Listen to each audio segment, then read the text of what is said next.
Good evening, everyone, and welcome to the March 8, 2023 meetings of the Lower Merion Board of Commissioners. I apologize that we are starting a little bit late today. We were in the back in executive session discussing police disciplinary matters. We have three meetings this evening: Building and Planning Committee, Police Committee, and a special Board of Commissioners meeting. Before we start, just a couple of announcements. One, please silence your cell phones. Two, there's equipment for the hearing impaired. It's available if needed. Three, when the floor is open for public comment, please note that comment will first be taken from those present in the room and then from those attending virtually. Please use the podium over there to my right and speak directly into the microphone so we have every opportunity to hear you. For those on Zoom, please raise your virtual hand if you'd like to speak during public comment opportunities, and our Township Secretary will be able to identify you. And for all members of the public speaking, please introduce yourself prior to beginning your comments. Also, if you're making comments this evening and at all of our meetings, be aware that the board and, when appropriate, staff will respond to comments and questions after all of the public comment is finished. So it's not a back and forth. We won't be responding immediately after each comment. And finally, if you're here to comment about the disciplinary action on the police committee meeting agenda, please do so during the police committee meeting rather than later during public comment at the special Board of Commissioners meeting. With that said, I'll call on Commissioner Grimes to chair our Building and Planning Committee meeting. Commissioner Grimes, the floor is yours. Great. Thank you, Vice President Gavin. Good evening, everyone. We have 8 items on the Building and Planning agenda tonight. The first is the release of funds in escrow. Before I make a motion, are there any commissioners who would like to individually consider any of these escrow matters? I see none. So I will move to recommend to the Board of Commissioners approval to release funds held in escrow as improvement guarantees in accordance with Section 135-5 of the Township Code for the following: 150 Monument Road escrow release number 4 for $176,606. Gladwin Montessori School, 920 Youngsford Road escrow release number 2 for $362,447. Bryn Mawr Presbyterian Church, 625 Montgomery Avenue, escrow release number 4 for $13,082, and 655 Matson Ford Road, escrow release number 1 for $20,000. Is there a second? Thank you, Vice President Gavin. Any commissioner questions or comments? Are there any public comment on any of these items? Anyone online? No? Okay. I will call the vote. All those in favor, please raise your hand signifying aye. Any opposed? Raise your hands. Nay. Any abstentions? Okay, passes unanimously. Thank you. The next item, the certificate of appropriateness, is on page 15 of the revised agenda. There's only one item. So I am, to start the conversation, I am going to move to recommend to the Board of Commissioners approval of a certificate of appropriateness as recommended by the Historical Architectural Review Board at the meeting held on March 7, 2023 for 47 West Lancaster Avenue rear, Ardmore Commercial Historic District 23-05. Is there a second? Thank you, Vice President Gavin. We have Greg Pritchard here. Are there any commissioners who would like to hear the presentation on this matter, which is also in our packets? I see none. Any commissioner comments or questions on this? I see none. Is there any public comment on this matter? Hearing none. Anyone? No one online. So I will call the vote. All those in favor, please raise your hand signifying aye. Thank you. Any opposed? I see no opposition. Any abstentions? Okay, passes unanimously. Thank you. Next item, approval of historical commission applications, page 20 of the revised agenda. And I am going to move to recommend to the Board of Commissioners approval of the following of the application as recommended by the Historical Commission at their meeting held on February 27, 2023 for 1502 Old Gulf Road, Class 2, 2023-R-08. Is there a second? Thank you, Commissioner McComb. This was also in our packets. Are there any commissioners who would like Mr. Pritchard to give a presentation? His feelings won't be hurt if people say no. Okay, I see none. Any commissioner questions or comments on this matter? Seeing none, is there any public comment on this matter? Anyone online? Okay, we'll call the vote. All those in favor, please raise your hand signifying aye. Any opposed? There's one opposed. And any abstentions? Okay, so He wasn't opposed, I'm sorry? It was just slow. It's just slow. Oh, well, just to confirm, Commissioner Stevenson, could you tell us how you voted on this, not to put you on the spot? Yeah, thank you. He voted with his hand. Was that it? I know. I thought I raised my hand in affirmative. Oh, affirmative, okay, thank you. So it passes, thank you very much. Passes unanimously.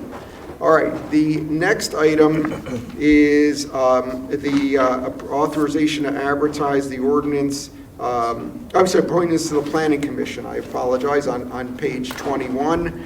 And I will move to recommend to the Board of Commissioners approval of the appointment of Philippa Ashby to the Planning Commission for a 4-year term to expire in March 2027. Is there a second? Thank you, Commissioner McKeon. Any commissioner comments on this matter? Commissioner McKeon, please. So I chair the Ad hoc Nominations Committee and work with Commissioner Stevenson, Commissioner Whalen. We interviewed over 20 applicants recently for 3 positions in the township. Ms. Ashby is a Wynwood resident. She has an MBA from Penn Wharton. She went to Brown University. Significant experience in the business sector. She's also been a longtime contributor to the township. Belongs to Wynwood Civic Association, worked at Rolling Hill Park about 20 years ago to get the dog park worked on. So we're very excited to bring her along. And I say this once we usually complete our rounds of interviews. There's so many talented people in the township who come out for these interviews, and it's very, very difficult because we end up turning away many people who we think could also be great contributors. So we just wanted to welcome Ms. Ashby to the Planning Commission and also say to everyone else, please stay engaged. We appreciate your enthusiasm, and we want to keep bringing great people into the township for these advisory boards. Okay. Thank you, Commissioner McKeon. Anyone else like to comment? Seeing none, let me just thank our appointee for her service as with the others who are on all of our commissions. We appreciate the time and effort they expend on these advisory boards. So, is there any public comment on this matter? Please, if you'll just start with your name and neighborhood you live in, go ahead. Adrian Seltzer, Wynwood, and I'm just saying how lucky we are in this township to have Philippa Ashby on our Planning Commission. Good work, guys.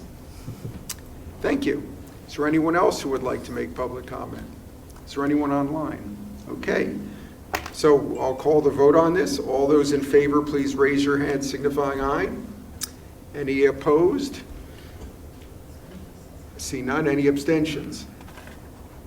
Okay, passes unanimously. Thank you. The next item on page 22, and this is concerning an authorization to advertise an ordinance to rescind an ordinance number 4257 concerning electoral districts.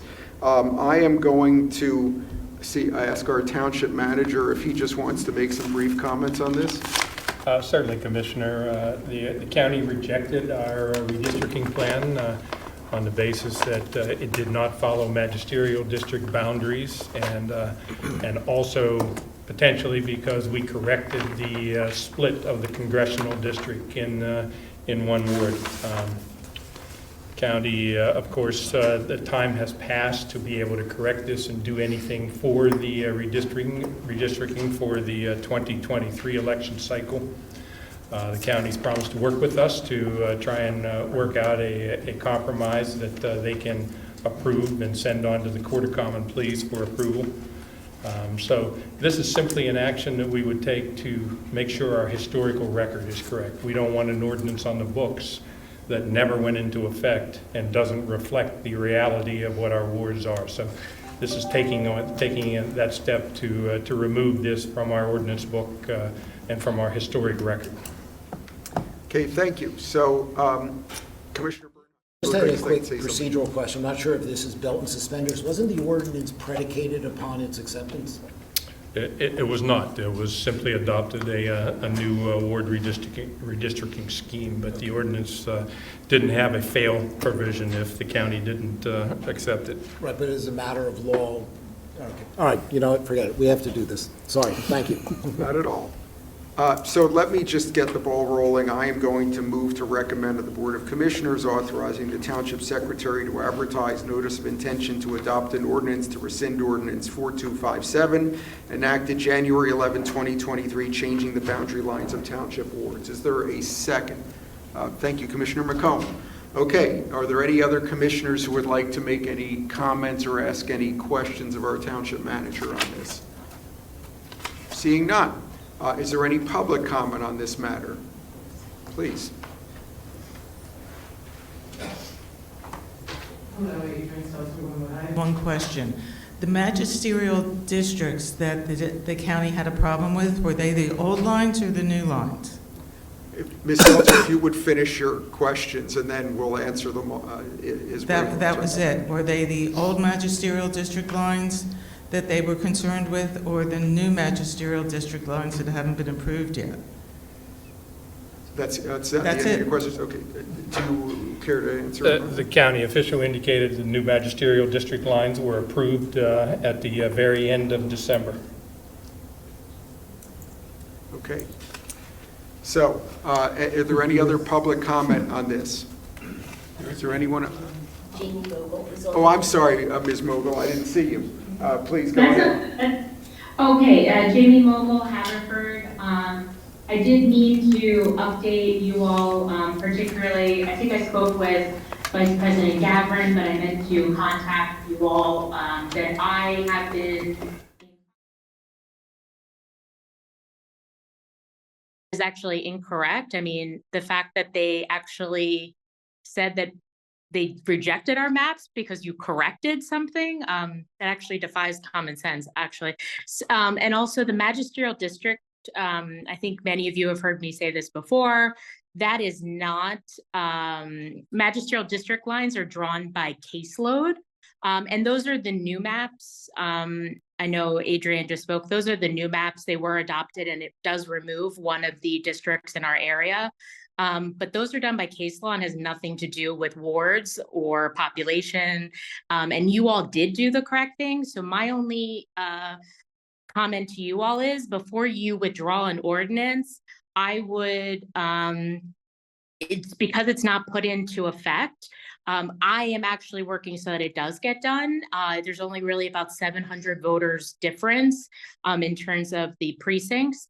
And it's a great map, and I'm very grateful that you did that. So I don't know how that works with semantics, but there is a lot on the table that this could still work. I just hadn't said anything to you all because it wouldn't impact next election. It wouldn't go into effect till 2024. Thank you, Mogul. Is there anyone else with any other public comment online? No. Okay. Would anyone care to respond to any of the public comment? Oh, President Sinai, please. Thank you, Commissioner Grimes. I just wanted to respond to Ms. Mogul and first say on behalf of the board who worked really hard on this, thanks for the kind words about the map. But second, I think there's a pragmatic reason not to, at this point, get this map passed right away. And the reason for withdrawing it, which is that, you know, for the wards, the effect of the wards is on a 2-year cycle, right? So it's not until really the 2025 elections that would matter. But if the wards change before the 2024 election, it will change where people vote for that election. So given that, you probably want to repass it if we can pass this map to take an effect for the 2025 cycle. So we don't have this weird kind of mid-year off cycle, just change in polling place without it affecting who you're voting for. So that was it. Thank you, Commissioner Grimes. Okay, thank you. Commissioner Courtney, please. Thank you, Commissioners. I just have a question. If we disagree with the county's assessment around the magisterial district lines, does rescinding this ordinance prevent us from suggesting this map again, or suggesting a map that does conflict with their lines? Not at all, Commissioner. We can go back, if we can convince the county of our position, we can go back with the exact same map if they in the Department of State will allow it. Great. Thank you. Any other commissioner questions, comments? Seeing none. Okay, I will call the vote on this. All those in favor, please raise your hand signifying aye. Anyone voting nay? Seeing none. Any abstentions? Seeing none. Passes. Thank you very much. The next matter is considering a resolution authorizing staff to submit a Montco 2040 implementation grant application to fund capital purchases for bike share in the City Avenue District. Since this is something somewhat novel, I'm going to see if Ms. Dirks would like to give us a brief synopsis of the matter. Thank you. Staff has submitted an application for a Montco 2040 grant. There is a 20% match for that grant. The funds would be used for the purchase of capital for equipment to allow for an expansion of Indigo into the City Avenue District. Okay. And I'm happy to answer any questions. Thank you. Any commissioner questions, comments on this? Commissioner Zeloff, please. Thank you, Commissioner Grimes. Jillian, the memo is very thorough, thank you. It asks the question or indicates that there's an issue to be resolved, which is who's in charge, right? Who's taking management responsibility if the grant is received and the bikes and the stations are purchased. And so I want to offer that my view is that the City Avenue Special Services District should be in charge of maintenance of both the stations and the bikes and the entire program. Yes. Is that the thinking of the staff? Yes. We are aligned in that, and City Avenue District's excited and enthusiastic to be a partner in this and to work alongside Indigo for the management. Good, I'll look forward to that. Thank you. Thank you. Commissioner McComb, please. Commissioner Grimes, thank you. Just like to urge support for this. I've been in touch with Brian Fenstermaker of the City Avenue Special Services District. This is a great return on our investment. It's a minimal amount of money. It promotes all the things we're trying to do in the township in terms of sustainability, better bikeability, the comprehensive plan. So this is a really easy decision, and I would urge us to approve it. Thank you. Thank you. Anyone else want to, questions, comments? Before we go to public comment, Commissioner McComb, given your support, would you care to make a motion? Sure. I would move we consider for recommendation of the Board of Commissioners adoption of a resolution supporting the request for grant funds from Montgomery County's Montco 2040 program to fund capital purchases to support the expansion of the Indigo Bike Share program into the City Avenue District, and agreeing that the Township, along with City Avenue Special Services District, will match funds towards the grant. Do I have a second? Thank you, Commissioner Kramer. Okay, great. Thank you. Seconded. Thank you very much. Okay. We've heard from the commissioners. Is there any public comment on this matter? Please, if you can come up to the other podium.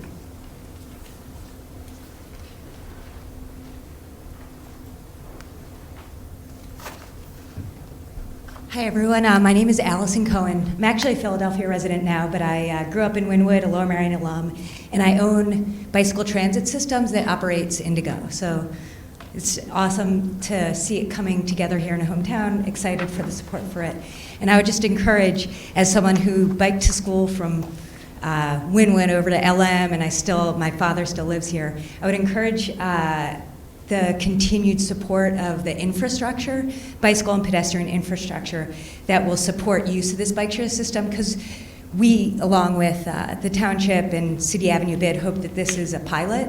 We want it to get further west to this area, to Ardmore, so that people can ride bikes to SEPTA, go to the city, go over to Merion, and have this network. So I'd hope that this is the beginning of, it's not the beginning. You guys have been doing great work. I go down Wynwood Road now, near where my father lives, and I'm amazed what you've done on Wynwood Road. So I hope that you continue with the push to make the township more pedestrian and bike friendly for children, for families, for bikers, for everyone. So thank you.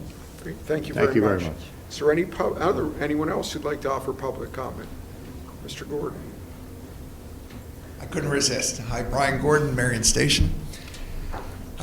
Just a few quick comments about this. The first is, this is really exciting, and I'm thinking about the interplay between the bikes and the Kinwood Trail and how much fun that could be in having bikes at either end for rental.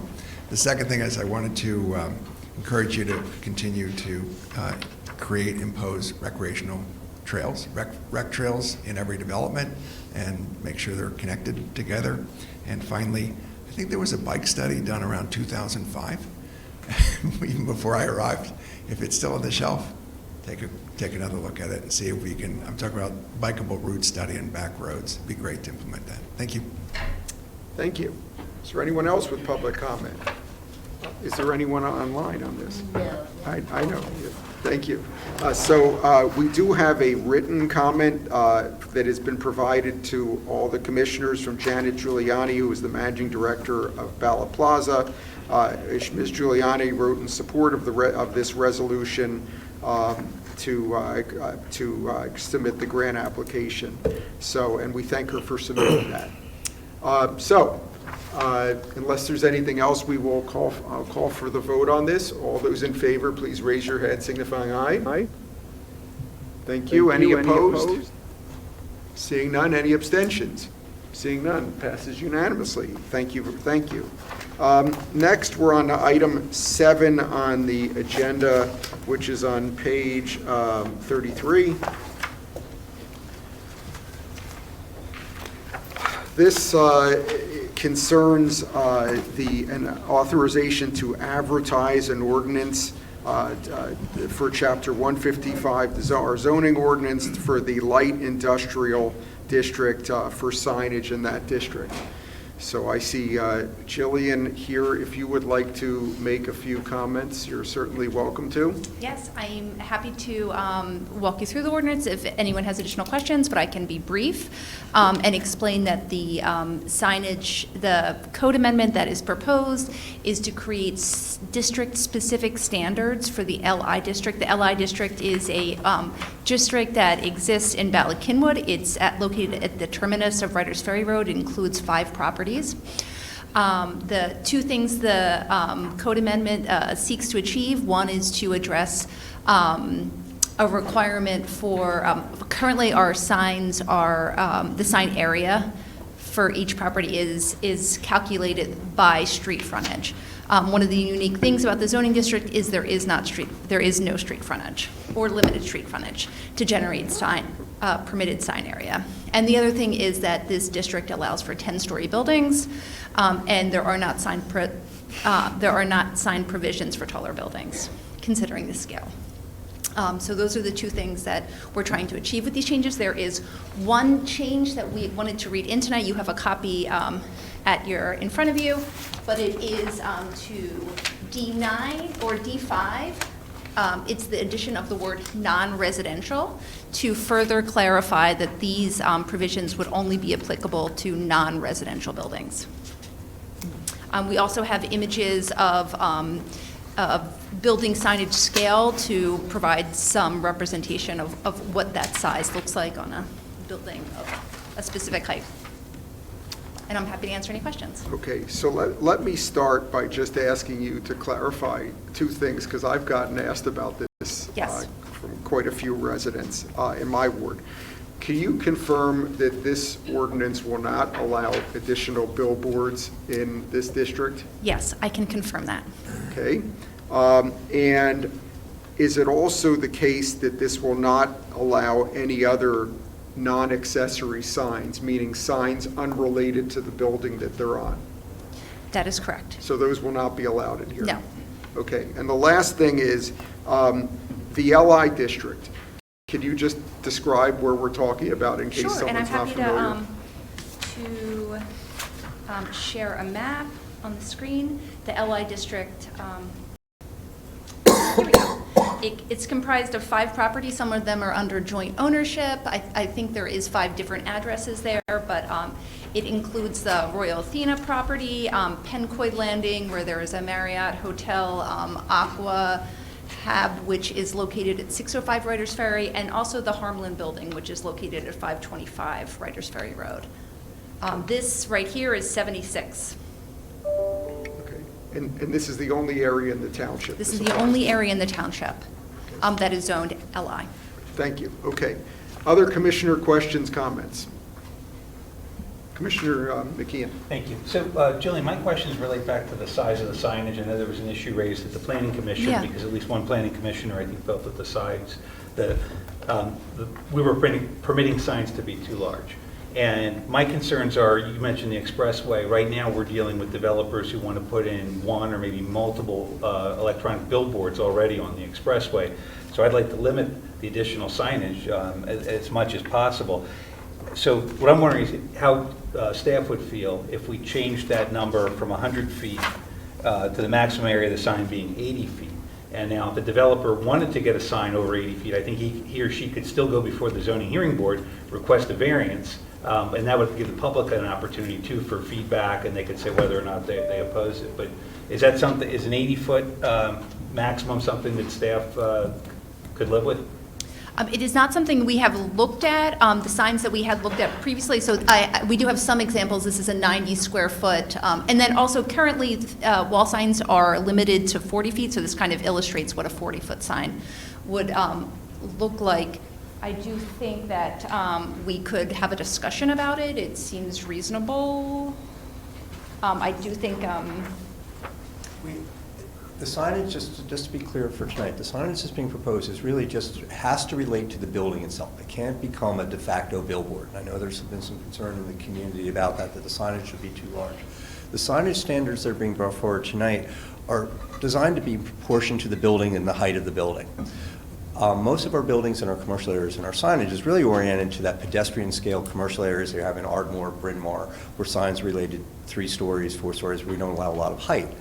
The only other place in the township where height is permitted above 5 stories is City Avenue. And City Avenue allows larger signs. And what we're really doing here is aligning this district with those same standards. If you have a taller building, what works there. So we haven't, to Jillian's point, we haven't done that analysis, but we do have some graphics tonight, and I think the owner of the Pencoy Landing is here tonight to show the proportion of how those signs would work. And I think that's how the standards are really developed. Just as, are they proportional? Can they be seen from where you're trying to see them? Okay, thank you. What I'd like to do is make an amendment. I don't know if it'd be a friendly amendment. We haven't put a motion There's a out. motion yet. Well, So if there's a motion. You could actually make a motion if you'd care to, and then amend, with an amendment. Or I'll make a motion and you can. I mean, I don't want to belabor it, but I would read this and then just. However you Why want don't to you do make it. the, I don't want to drag it out too. All right, I will, and just as a reminder, we're just advertising this tonight also, although you're certainly welcome to do that. So I am going to move to recommend to the Board of Commissioners authorizing the Township Secretary to advertise a public hearing and notice of intention to adopt an ordinance to amend the Code of Township of Lower Merion, Chapter 155, entitled Zoning, Article 9, Sign Standards, to add regulations for district-specific signage in the Light Industrial District. Now, yes, Commissioner McKeon. All right, so I'd like to second Okay. that and Yes, then make thank a you. motion to amend the, this is section D5A, maximum area of sign. It's 100 square feet. I'd like to amend it to 80 square feet. So that's 5A. D5A. Okay, 80 square feet.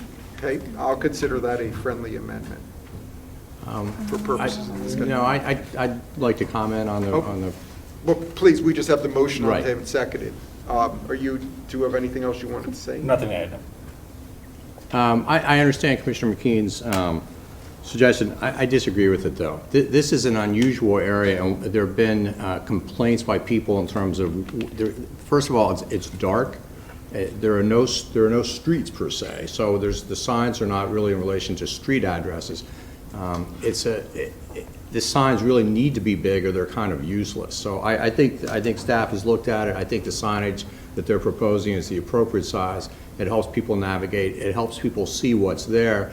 Pencoy Landing's a terrific place, but there have been issues with trying to find the landing, the Lark, what is the restaurant, where is the hotel. So anything that makes it easier for people to navigate through there is good. There are no residents, nobody really can complain about it, and it's clear it's not going to be a billboard expansion of sorts. And it has nothing to do with residential units, which would be the Royal Athena, which has already been subject to consideration, and you know, the Royal Athena has not been granted permission to have an oversized sign. So I think as drafted, this is the appropriate legislation. I would suggest this is the way we should proceed. Well, all right, let me just say, Commissioner Kramer, I'm going to recognize you. I have a question, I guess, would be on Commissioner McComb's point, but I'm going to let Commissioner Kramer go first. I agree with Commissioner McComb. This issue has come before the neighborhood club, and there's been a great deal of discussion about this you know, not recently, but some time ago this came before us.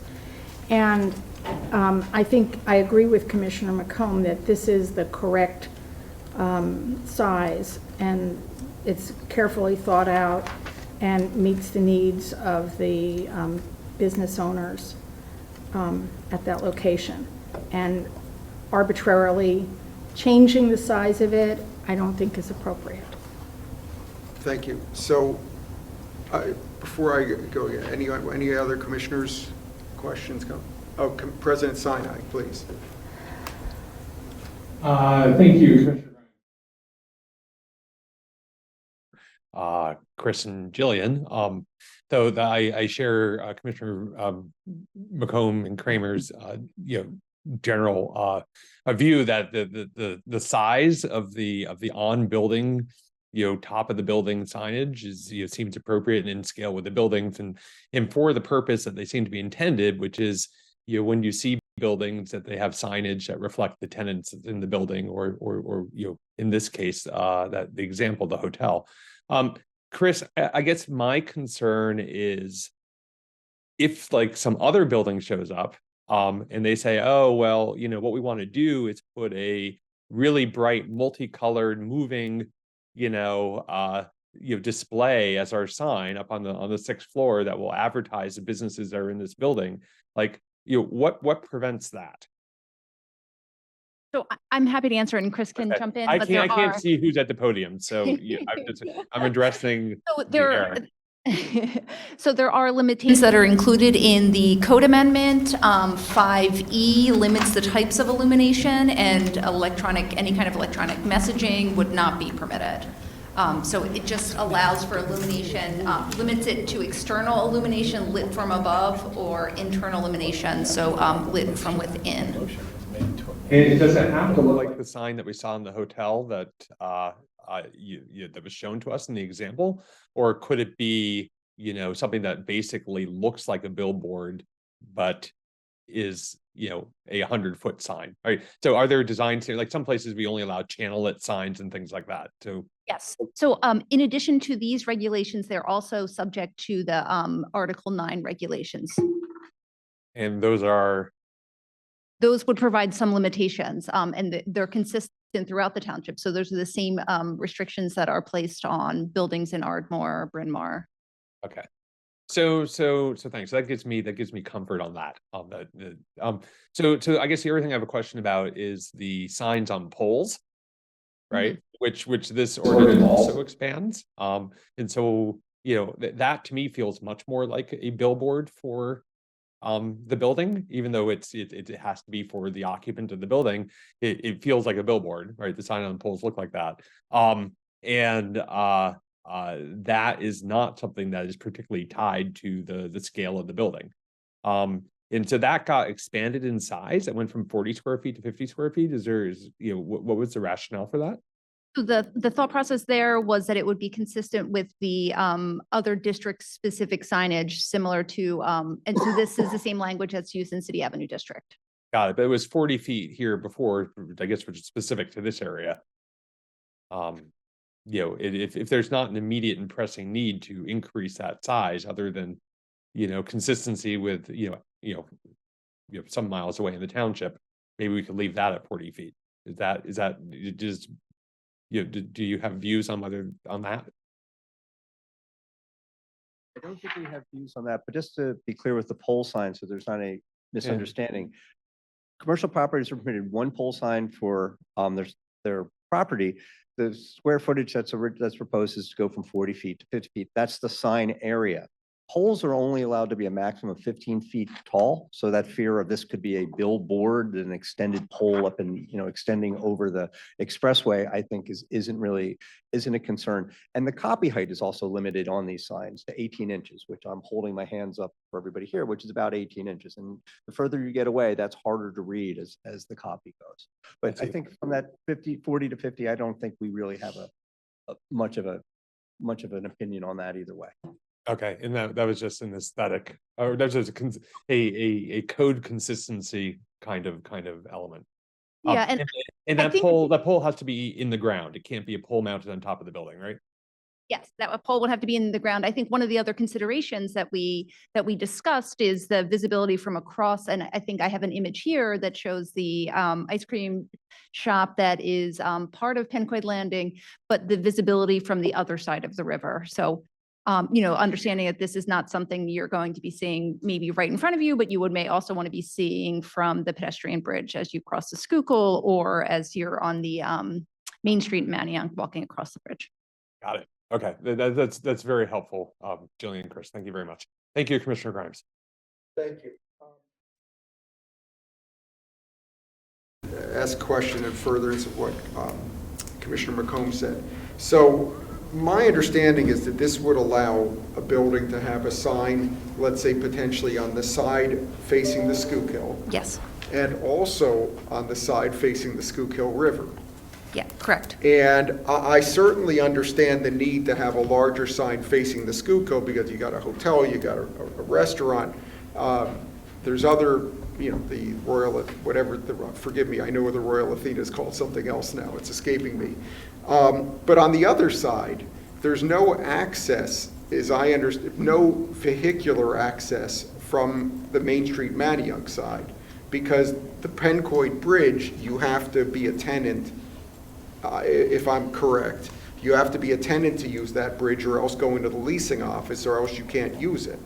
So there would seem to be less of a need for as large a sign there because there's no access from that side. And also because of the trail, a larger sign detracts from the trail, from the sort of the natural, and I'm not going to call it a fully natural environment there, but it certainly is a certain ambiance. So while as I understand the concern from the expressway side, I think I agree with Commissioner McKeon as far as the river side of it. So I don't that as large a sign is not needed and in fact would detract. So I guess the question is, does the ordinance as it's been proposed, it's the same size for both sides, correct? Yes. It and is. you could have a sign on each side. Yes, and I guess one piece of information I would like to add is we started at 150 for the sign area. City Avenue District allows for 200 square feet. We started at 150. We had been working with the county reviewing this, and then we changed it from 150 to 125. The Planning Commission then made a recommendation to reduce it to 100. So that's really where we got. It wasn't as though we had presented 100 and considered to reduce it.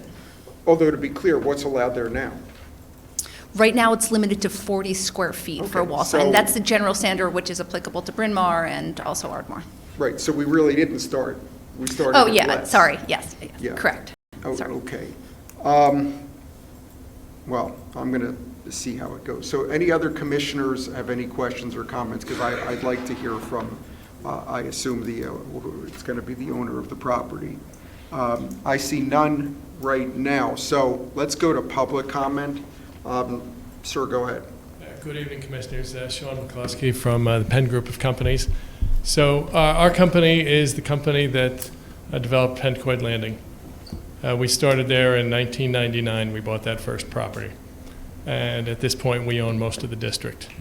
So it's a very unique district. It is sandwiched between the Schuylkill Expressway and the Schuylkill River. It's only a couple hundred feet wide. And the district itself is 70 feet below the Schuylkill Expressway. This is a site that's hiding in plain sight. There's 500,000 cars a day go within a mile of this property. And yet nobody really knows we're there. This was fine from 1999 until a few years ago when it was just our office and a health club. But at this point, we've opened public-facing businesses. We have a hotel that's open and accepting guests from around the world. We have a quite renowned restaurant up on the 7th floor called Lark. We have the Landing Kitchen. And yet, every day at my office, I hear from people that remark, well, what is this? And where was this? And how long has this been here? People think this site is part of Merion, or they think that it's on an island. They don't understand it's in Lower Merion. They don't know where it is. We've been operating for the last 2 years with essentially no signage, because we were originally going to do, as suggested, go for variance. But we met with the Neighborhood Club of Ballackinwood, and the Neighborhood Club of Ballackinwood didn't want to support any variances, and so we decided there was no real point in going for variance and taking on public fight. So we've requested this, we've requested staff to look at this issue. We have provided rendered drawings, which I have if you'd like to see them, to show you how unbelievably reasonable the signage request we're making is.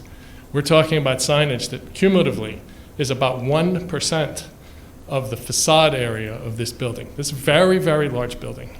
This building is 90 feet tall, it's 250 feet wide, 125,000 square feet. The businesses, Lark Restaurant, the Landing Kitchen, Marriott Hotel, our office. There's a lot there. The specific ordinance drafted by staff limits the signage to only a building over 6 stories tall that's non-residential. This means we're not talking about signage for the health club. We are not talking about signage for the Royal Athena. We are literally talking about signage for the only building in the district that would meet those criteria. The open land that is left in that district is owned by us. So we're not talking about another developer that's going to show up with colored signs or neon. We've been building a very tasteful project there. We've been working on it for 24 years. Here's our challenge. People are coming to the hotel from around the world, but people in the area don't even know we're there. They cannot find us. Sir, can I just interrupt you for a second? Just to be clear, since we're on a motion to advertise the ordinance tonight, and because you're in public comment, you're not an applicant, we generally like people to keep it to That's just a fine. few I'm minutes. happy So to keep it short. I would just ask you to just, if you want to show us, I'll indulge you with a little extra time if you want to show us your diagrams, but if you could be as brief as possible. Sure, up to you if you would like to see the diagrams. They're very modest signage. Right. I would say this ordinance amendment provides a very modest amount of signage for a large-scale building in a unique location, and that signage is needed. If you'd like to see the renderings, happy to show them. If you'd like to do it quickly, sure. Sure. Can I approach here? Yeah, of course. So,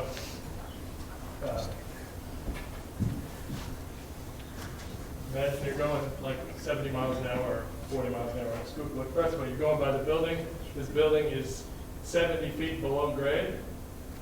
This building facade, you see the one that is, this one is here. This is the side, the bottom drawing here is the one you see from the expressway. It's labeled view from the cemetery, because the reality is the cemetery is our neighbor on the side. We don't have residential neighbors here. So these signs are all over 80 square feet. They're ranging from 90 square feet to 100 square feet. This is the 4 sides of the building. I don't think anyone could look at this and conclude that this is like oversized.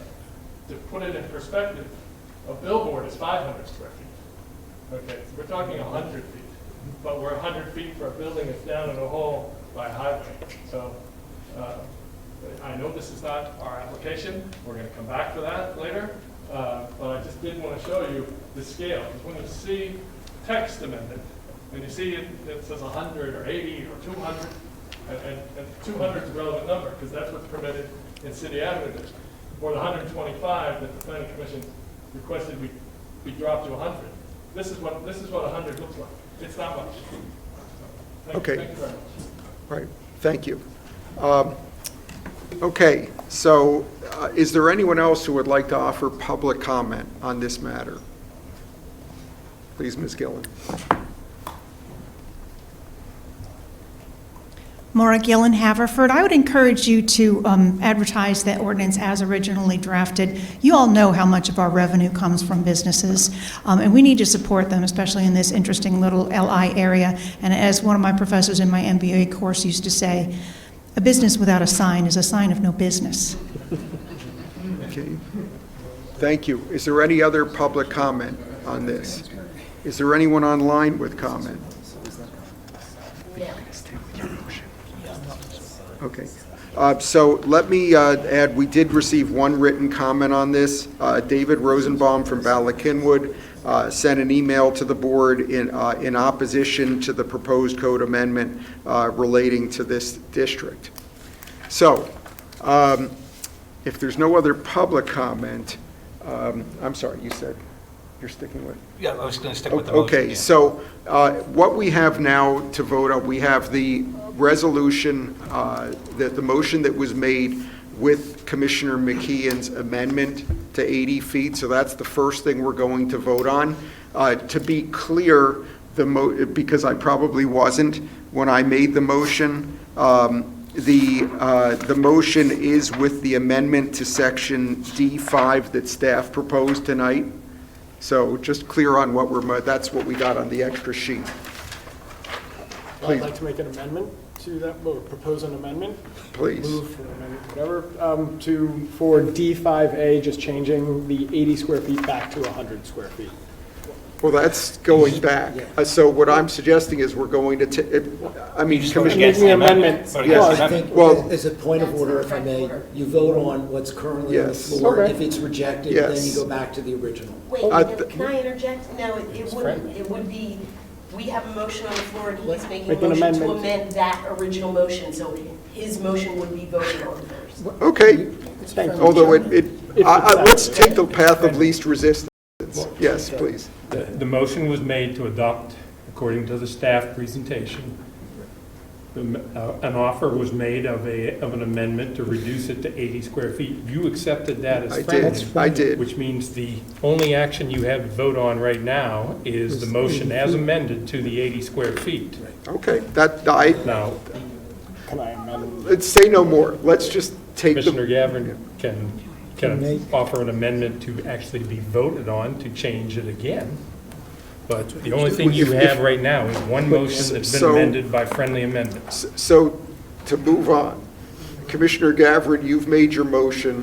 Because I'm in the interest of moving this on. It's now been seconded. So now, did you want something you want to say? Yeah, just very briefly, the reason I made the motion originally was because this is a type of process I think that should have to go through the zoning hearing board. And as we heard the applicant say, there was opposition in Bala-Cynwyd to the increased signage, and the way to get around meeting with the neighbors, meeting with the residents, meeting with the people in Bala-Cynwyd to get the larger sign is to simply change the zoning as opposed to going through the zoning hearing board to try to get a variance. And there's already a sign out there, and I don't see that, I think that this, as 100 feet is excessive. That's why I pushed for 80 feet. I'm not saying no sign, there's already a sign. A lot of people know where it is. I pushed for 80. Okay, so the amendment is on the table. It's been seconded. Thank you for your comments, by the way. So we are now voting, so everybody's clear, we are now voting on the motion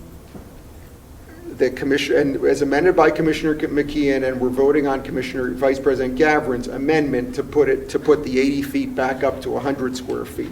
So if everyone's clear. All those in favor of Commissioner Gavrin's amendment, please raise your hand signifying aye.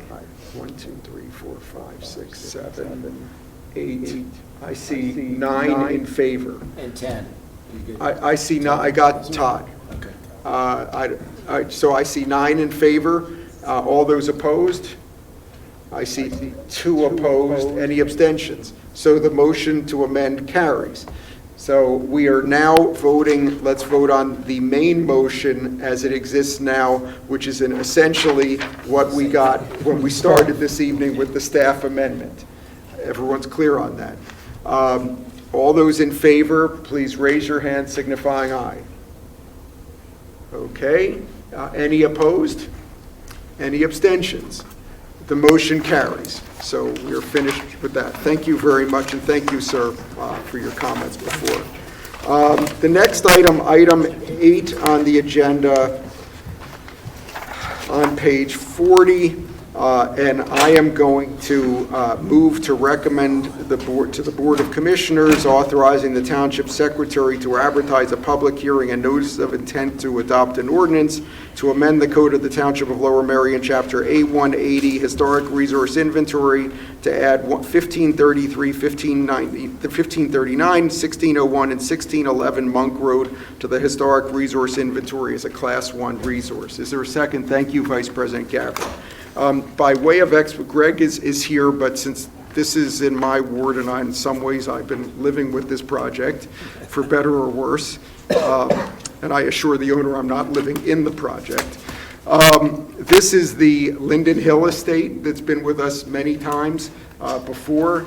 One of the conditions of approval when we agreed to the plans, the condition of approval we adopted was that when the property was subdivided, that each subdivided parcel would be designated a Class 1 historic resource, just as the entire estate is a Class 1 resource before subdivision.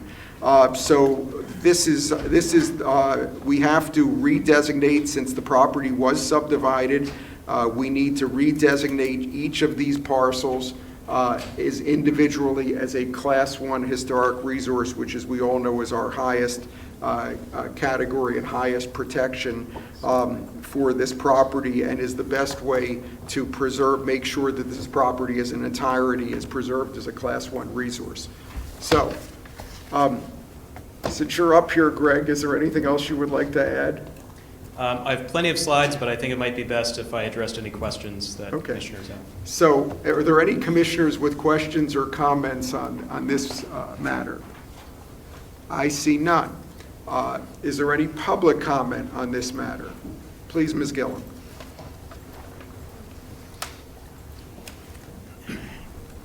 Can I ask first that, Maura Gillen, Haverford, that you spend the next 3 minutes just listening? Please don't spend my time preparing your counter to what you think I've said. Just listen and give me credit for doing my research, but also respect that I'm not going to be able to cover all the details of my research in 3 minutes. In most cases, when I appear before you, I'm asking for your consideration, asking you to more thoroughly consider an agenda item before you. This agenda item is designed to add properties to the Historic Resource Inventory, or HRI, but there is no authority in our township code to designate a property as an individual historic resource on the inventory. We can only designate resources defined as buildings, sites, structures, or objects, or complexes of the same. Historic resources are recognized at the federal, state, and local levels as located on properties. The means for locating them is the address. Please read Chapter A180 of our code. Pennsylvania statute, Title 37, also defines a historic resource as a building, structure, object, district, place, site, or area significant in our history. Don't get excited about place, site, or area. It doesn't apply here. Title 37 actually uses the term area in their definition of site, and they offer clear guidance on surveying potential sites and applying for historic markers. When you think of a site, think of, as a historic resource, think of a place with a historic marker, a specific place of a specific historic event. Staff is saying that a potential resource may be added to the HRI based on criteria at section 8818 of our code. Did any of you follow that link? 8818 specifically says, a building, structure, object, or site, or complex of the same may be placed on the historic resource and qualify for Class 2 or Class 1 based on this criteria. That last portion obviously is a paraphrase. Placement on our HRI is limited to buildings, sites, structures, objects, or complexes of the same. And let's not get excited about complex, because that has limited application here. According to Pennsylvania guidance to certified local governments like Lower Merion, the designation of an entire estate or farm should be done as a district and not as an individual historic resource. The Linden Hill estate is not a Class 1 resource on our inventory. The Griscom House is a Class 1 resource. It's also a contributing resource to the Mill Creek Historic District listed on the National Register of Historic Places. The subdivided properties in question tonight already lie within that historic district and therefore within our Historic Resource Overlay District. There's no change in zoning here. Future buildings, structures, or objects located there will be non-contributing. New development may be considered in relation to the Griscom House, but that review is limited to the minimum essential setting or context in which an identified historic resource retains its historic integrity. You have the authority to preserve the immediate setting or context of an individually designated historic resource so that it can be appreciated. You do not have the authority for expansive review to limit property owner rights regarding other building sites, structures, or objects located on those properties or nearby. I have some suggestions that I can share if you're interested, but other than the currently designated Griscom House, which could be strengthened to include the entire complex, the possible designation of the sanitarium site after a proper survey is completed, there are no other building sites, structures, or objects eligible for individual designation as historic resources on those lots. Property owners have rights and government has limits. Please read our code, read the statutes of the Commonwealth, stop using historic preservation to achieve other objectives. And if I'm wrong, if I've missed something in my research, please point me in the direction of the right code or statute that tells me what authority you do have in addition to what I believe I've read. But let's not talk about what's been done in the past. Bad habits do not make legal authority. Thank you. Thank you. Is there anyone else who would like to offer public comment? I see none. Is there anyone online? There is none. Okay, so I'd like to respond to Ms. Gillen, but Greg, if you would like to respond, you're certainly welcome to do it. Well, I would note that we have done extensive research into this question of whether land without buildings can be designated as historic resources according to our code. The subdivision of this property will result in, or has resulted in, 3 lots that contain no historic structures, so no structures relating to the existing estate, the historic estate from 1929. And I'll share some slides, and this might seem technical, but I will make it very brief, I promise. So again, as Ms. Gillen noted, the definition of historic resource does include sites as well as buildings, structures, and objects. The last line also states, unless otherwise specified, the boundaries of a historic resource, and this is the previous definition, which read district. It was amended a little while ago to resource, are that of the parcel, which must contain at least one contributing element and may contain non-contributing elements.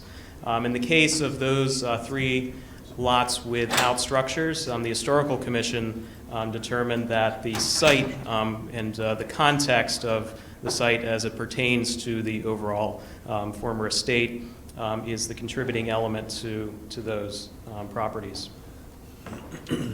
Now, there is also a definition for the term historic site in our zoning code, and I'll just read the last portion, which refers to the examples of historic sites, which include but are not limited to those listed under the term site in the current version of a National Park Service bulletin, which has a section entitled How to Define Categories of Historic Properties.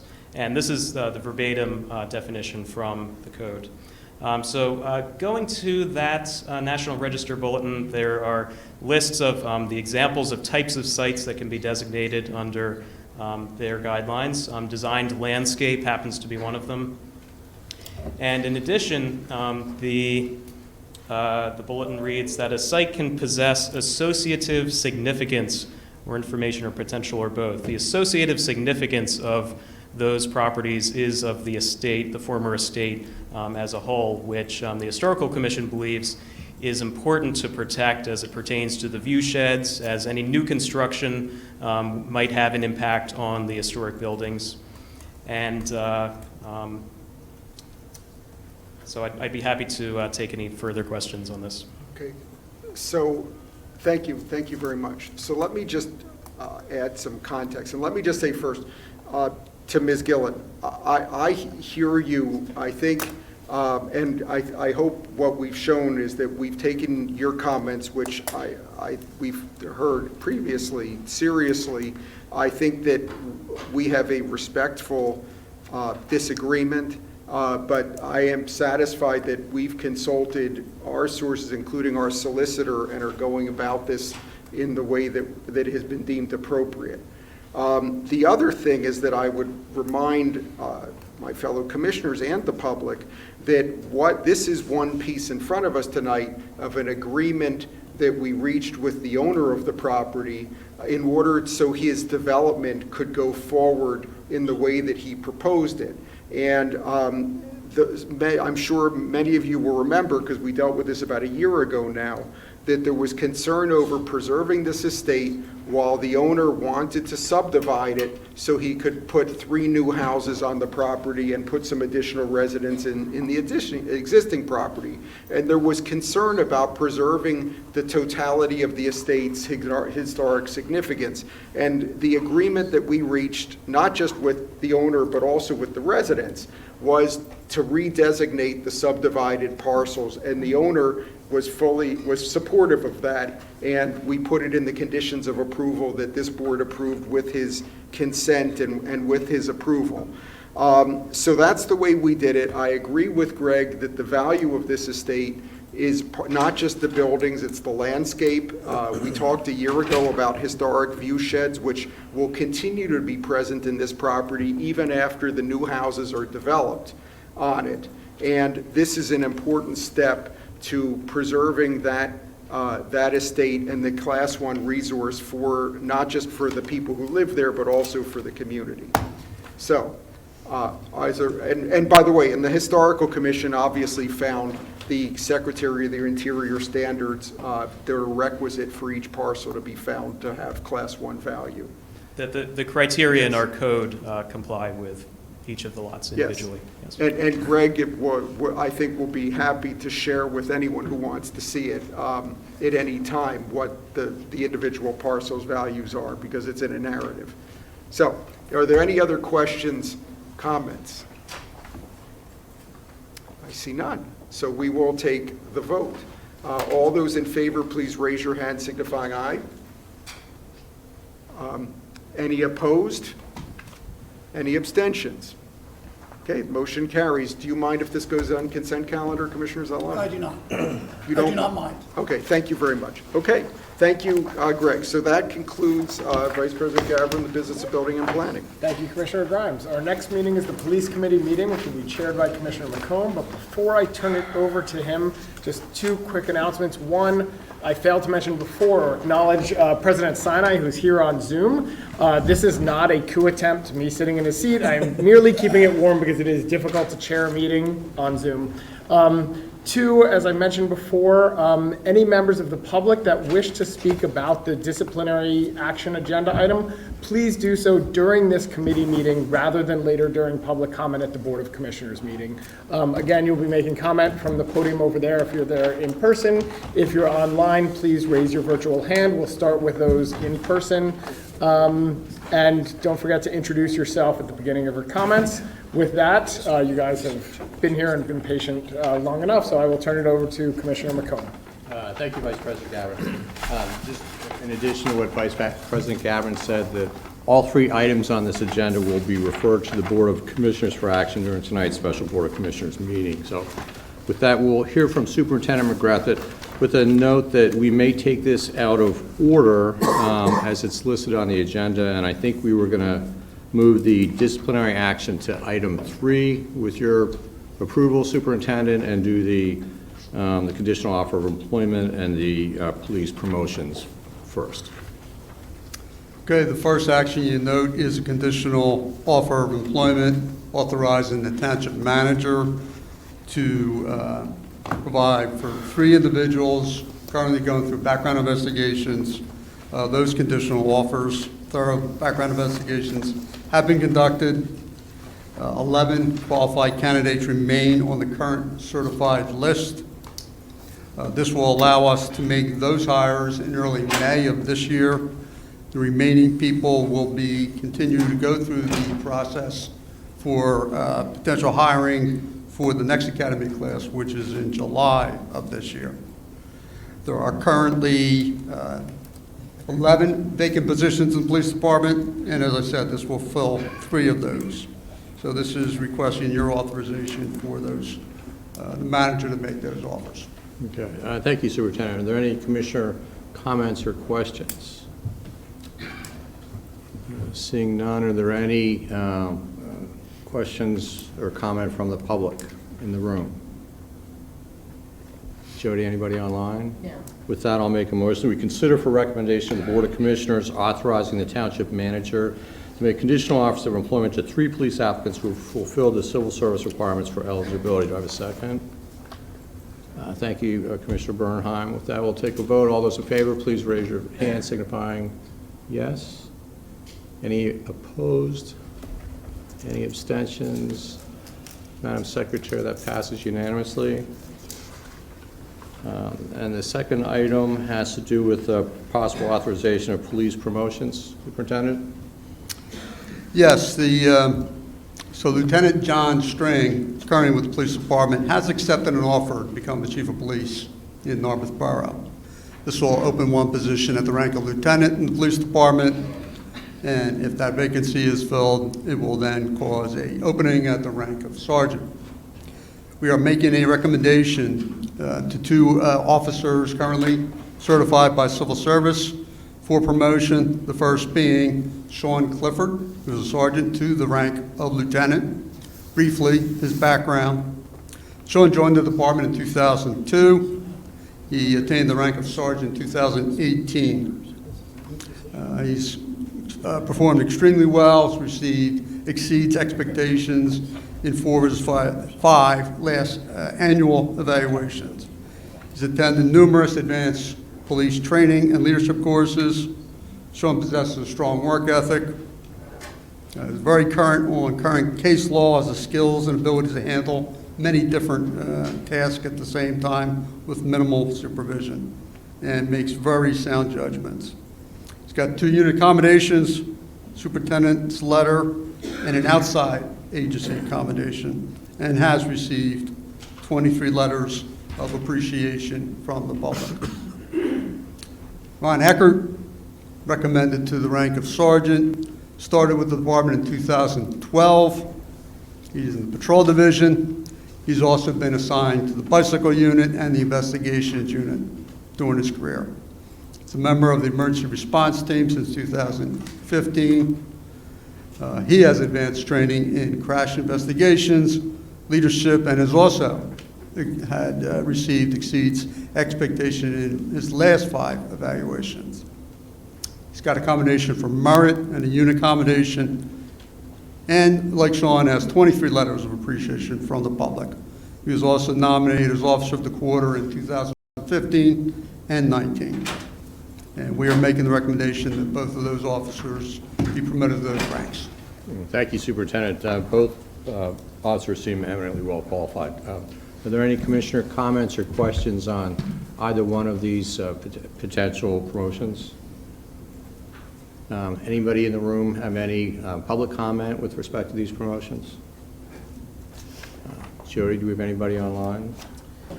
Okay, so I would move that we recommend to the Board of Commissioners authorizing the promotion of Sergeant Sean Clifford to the rank of lieutenant and Officer Ronald Eckert to the rank of sergeant from the list of candidates certified by the Civil Service Commission become effective March 13th, 2023 as recommended by the Superintendent of Police. Do I have a second? Thank you. Commissioner Zeloff, call the vote. All those in favor, please raise your hand signifying yes. Any opposed? Any abstentions? Seeing none, Madam Secretary, that passes unanimously. That brings us to our third and final item, which is an authorization of disciplinary action, and I'll ask the superintendent to make a motion on that. I'm going to note, as I did at our prior hearing, this has to do with the event that took place on January 8th, 2023. 2 preliminary comments. One is, as a matter of long-standing policy, we don't comment on human resource issues in public. Second, we've received notification of a possible lawsuit against the township and/or the officer with respect to the events, and that is on the advice of our outside counsel is that we be very limited in what we say publicly because it's a matter that's going to be pending in litigation. But with that, we'll hear from the superintendent with respect to his recommendation. As you know, this is a result of the investigation of the January incident. In evaluation of that incident, we determined that there are violations of policies related to pursuit, the use of body-worn cameras, as well as issues related to poor safety and tactics. Based on that, we recommend a 1-day, 8-hour suspension. Okay. Do we have any commissioner comments or questions for the superintendent? Do we have any public comment on that? Good evening. Brian Reese-Turner, President of the Mainline NAACP. Based on what I just heard, it's unacceptable. On January 8th, we all sat in this room a few weeks back. We watched the video. We saw what happened. We saw what transpired during that situation. And the conditions that were provided to us, and we saw that video, it was very emotionally draining to watch, to see that woman be victimized that particular way by a police officer. So we did draft a response that we did send to you all. It's my understanding that there was acknowledgement at the last Board of Commissioners meeting of that letter. But I want to remind you all that in regards to the recent traffic stop in Ballackinwood, it's wholly unacceptable. Furthermore, in my opinion, and in part the opinion of the NAACP Mainline branch, it's a pattern regarding how the Lower Merion Police Department interacts with citizens of color while conducting traffic stops. We would like to work... Excuse me, could you speak up, please? Sure, my apologies. It's a pattern regarding how the Lower Merion Police Department interacts with citizens of color while conducting traffic stops. We would like to work cooperatively with the Board of Commissioners to ensure that the culture of the Lower Merion Police Department ensures safety, the safety of Lower Merion residents, those who visit or pass through our community. This requires immediate and substantive action and accountability. To that end, the branch is calling for an outside investigation and independent review. What I just heard in terms of disciplinary matter for the situation, that's unacceptable. The gentleman who pulled the gun, who tased this woman, should be removed. They should be relieved of their duties. They are not a characteristic officer that should be representing the Lower Merion Police Department. There needs to be an immediate end to the police investigating themselves. They should not be the judge of their own conduct. We're calling for an outside investigation of this ballot incident. In addition, we're calling for an independent review commission to be set up to monitor future incidents and complaints related to the excessive use of force, harassment, and to facilitate the outside investigation as needed, and to make recommendations for punishment, because clearly the recommendations coming from the police are not suitable. This commission should also consist of citizens from the township. This commission should consist of at least 7 people, 3 of which should be from the Black and brown community, and at least 3 women. The outside investigation should be completed no later than December 31st, 2023. We recognize that setting up such an independent review commission will take some time, but we call on you to begin this process immediately and share monthly updates with the community. Ideally, the review commission would be ready to do its work by the end of 2023. The factual findings and recommendations of this commission for disciplining officers included should be made public. The police superintendent should follow the recommendations of this commission in disciplining officers involved in the use of force and in use of force cases, period, unless, for a particular reason, the police superintendent makes a separate factual finding and recommendations that justify another type of punishment. But 1 day is not appropriate to correct the damage that's been done. There has to be a restorative practice of the community related to this incident. We all watched that video, and it was traumatizing. And I'm sure it's a trigger response for people who have been victim of this type of thing before. It's important that the Board of Commissioners listen to this, the township manager listens to this. This behavior is unacceptable. There are going to be other people who speak in commentary to this, listing the concerns that we feel for this, but something has to be done that's more significant than a 1-day suspension. That makes no sense and it's not acceptable. That man should be removed from his job. Thank you. Anyone else for public comment?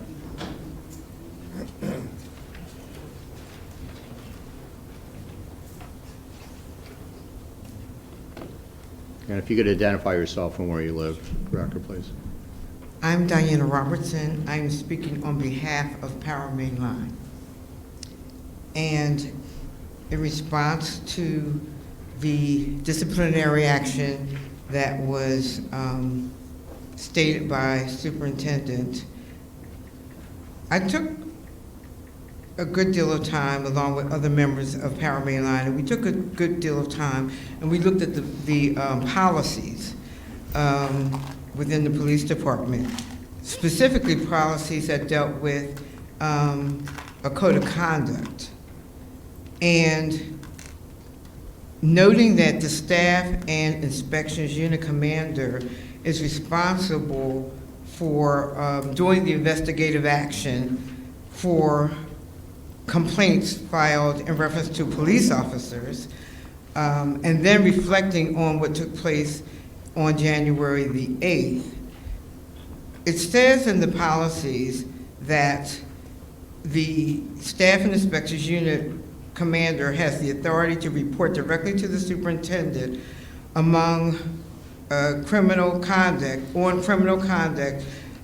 serious internal misconduct, or the improper use of a weapon or vehicle, unnecessary force, and I'll stop there, unnecessary force. So clearly the action that took place on January the 8th dealt with the use of force, the use of excessive force. The policies that are included in the standards of conduct on the use of force and excessive force are very, very broad. And because they're very, very broad, my question is going to be, how is it, what determination or what standard is used by the Staff and Inspections Unit Commander to make a determination as to what is considered out of order in terms of the use of force for a police officer if the standards are very broad? There are no very specific standards. So one of the recommendations needs to be that within the standards of conduct, within the policies, there needs to be very specific guidelines as to what is defined as use of force and what is defined as excessive use of force. Because without those standards, then how can it be determined what is out of order? And that's why we have a recommendation that doesn't make any sense.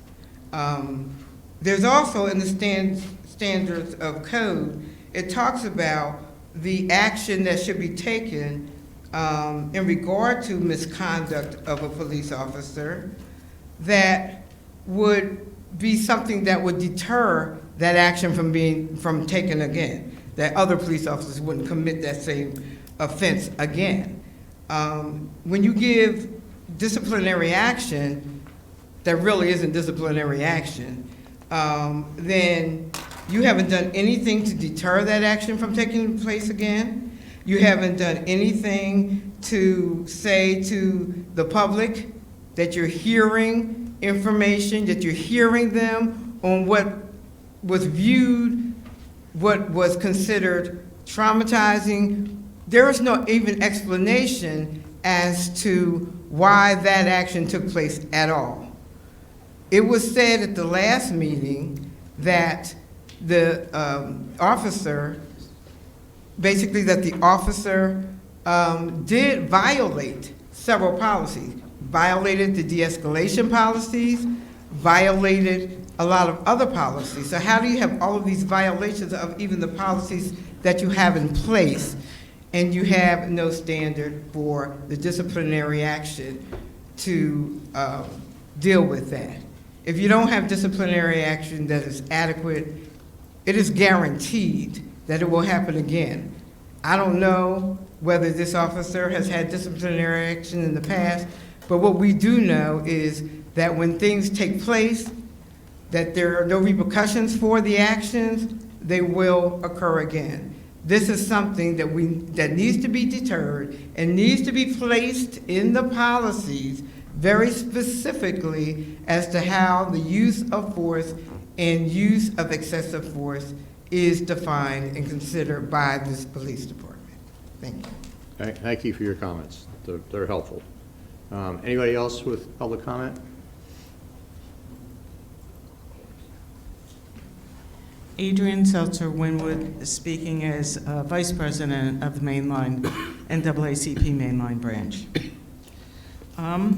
going to read for the public the second demand made by the NAACP. And I'm going to state that it is a demand. Frederick Douglass said, "Power concedes nothing without a demand." That was termination and desk duty for officers involved in the Bala-Cynwyd traffic stop. We demand the termination of the officer involved in the stop who pulled a gun on the passenger, the officer who tased the unarmed driver, and Superintendent McGrath.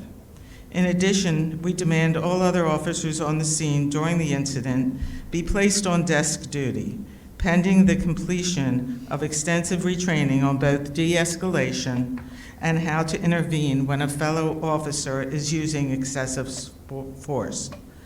There needs to be transparency. Let me read that line again.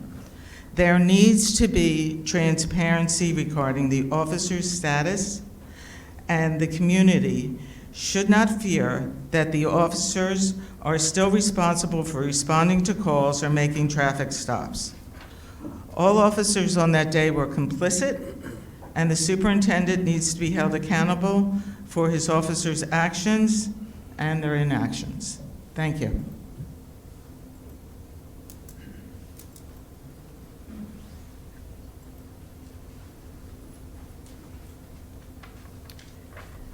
Crystal Blunt, 15 School Lane in Ardmore. I'm really trying to wrap my head around a one-day suspension for a woman who was tased in an incident.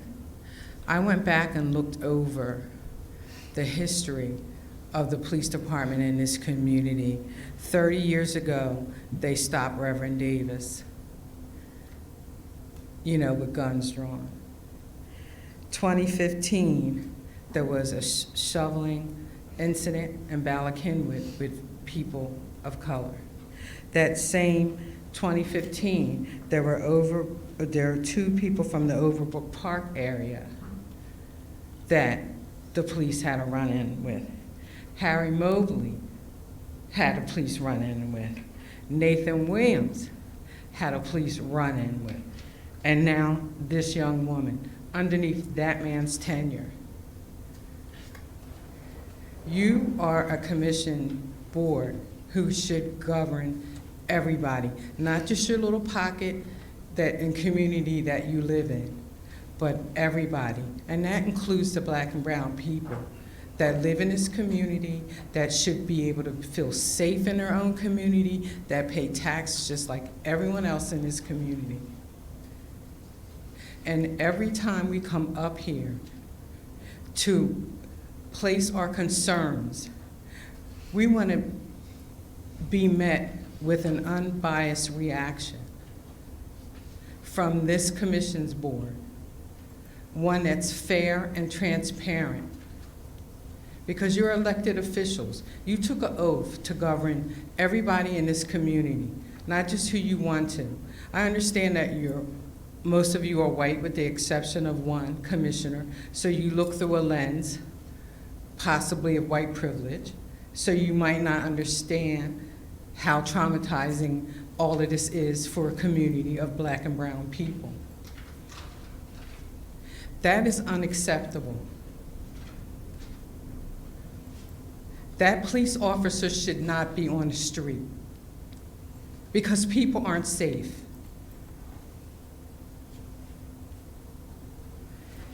He should not be here anymore. Underneath his tenure, this stuff happens. And they police themselves.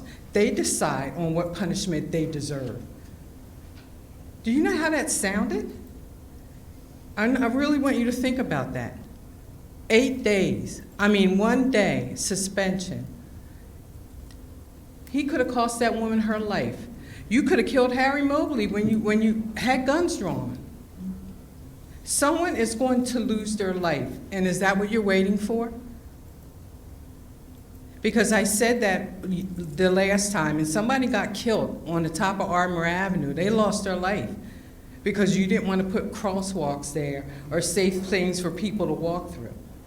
So now we're standing before you, and someone is going to get killed. Someone is not going to go home to their families, a mom, a dad, a sister, a brother, a child, because you won't govern what you need to govern. Ernie McNeely, you should be doing something about that. He sits underneath your leadership. And if you're saying it's okay, and he's saying it's okay, then every police officer underneath his leadership is going to think it's okay. And then we're not safe in our own communities. So is that the message that you want to send the black and brown people of the community? That we're not safe in our own community? Because you won't step up and do what's right for this community and send a clear message that that is not okay. Because I venture to think that if that was a superintendent over there of color and all of this happening underneath his tenure, he wouldn't have a job.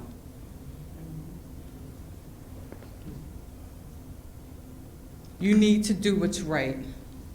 We tell kids all the time to do what's right in school, and you need to do what's right. You need to set the example for the younger generation that is looking at you to do what is right.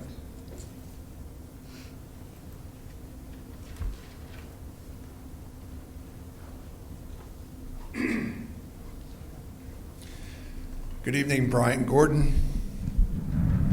Brian Gordon, Merion Station, former Township Commissioner, 2006 to 2018.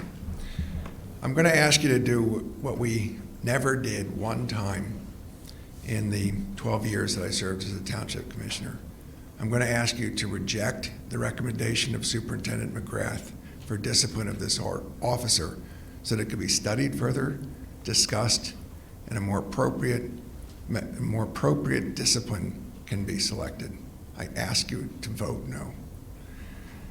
I also, that's not why I came here tonight. I came here to present two of the ideas of the NAACP, which I'm also a member, in order to avoid traffic stops, racially discriminatory traffic stops in the future, and to address issues of discipline. I can't never get over my nervousness in talking in this room. I apologize, my throat closes up, and suddenly I'm, but I just want to let you know. So I apologize for that, and let me go on. So the first recommendation was to follow the example set in Philadelphia a year ago, which I've sent you 2 articles about, which is to eliminate pretextual stops. This is not a foreign concept to Lower Merion's Police Department. Superintendent McGrath will tell you that they reduced the number of police stops years ago, in part to address poor race relations issues.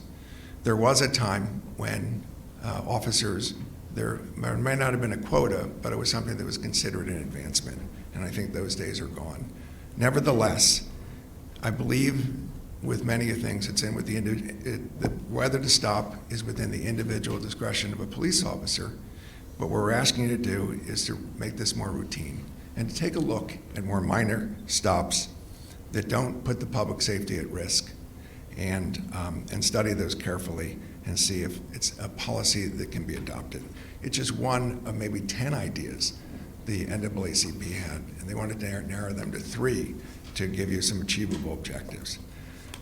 The third recommendation was to have an outside independent review. It could be to hire professional reviewers. It could be to have a panel of commissioners and a panel from the public serving as a review board to make recommendations for discipline that may be more appropriate. There is so much pressure on Superintendent McGrath in making his recommendation of punishment in this case. He's already been given a vote of no confidence by 130 or so officers. He's under enormous pressure to please that constituency and to address you in this constituency. I do not know how somebody can make an objective, rational decision when they're under that kind of pressure. It's not just Superintendent McGrath, it's any superintendent. You would get a better result in a narrow group of cases involving use of force where there are complaints about the use of force. if you had some kind of an independent panel to do the review. So I'll leave it at that. We don't have all the answers about how it would work, but our suggestion is the panel would make a recommendation, and then the police chief could override the recommendation if the police chief made a separate set of factual findings. The third thing I wanted to talk with you about is the ideas that were left on the table and ignored many years ago. In preparing to talk with you this evening, I found an email. I found the results of a meeting on November 8th, 2015. And it was at a time when we had a community outcry after the snow shovel incident. And we met as a group, commissioners and members of the public, in a very civil setting at Bethel AME Church in Bryn Mawr. And we had a wonderful discussion. And we had magic markers and whatever. We were recording people's comments. And I gathered all of the poster boards and went home and typed them up as best I could.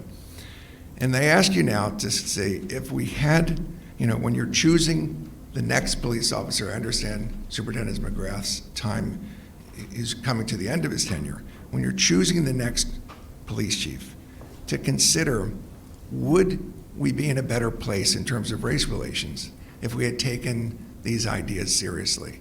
And I'm just going to read down the list of ideas. Or would they even prevented the use of force, and by Superintendent McGrath's own acknowledgement, the failure of the officer to de-escalate the situation, as is our rules and part of his training. So the number one item in the recommendation, or that was voiced by the public, is officers need to be open to suggestions in a tense situation, especially where one cannot comply, and be willing to adapt to the situation. Number three, the public needs to clearly understand procedures that keep police safe. What to do if you are stopped in a car. How many times I know that Superintendent McGrath has worked with the Race for Peace in a great way to have meetings with members of the public around the region about what to do if you're stopped. And so that citizens, children, school children can learn the police perspective. But how many times have the police gone to Lower Merion schools, to Welsh Valley, to the middle schools, to the high schools, and say, if you're stopped by the police, this is how scary it is for us, and this is what you should do, whether you're stopped on foot or in a car, and open up a dialogue. Number six, police need to view all people as equals.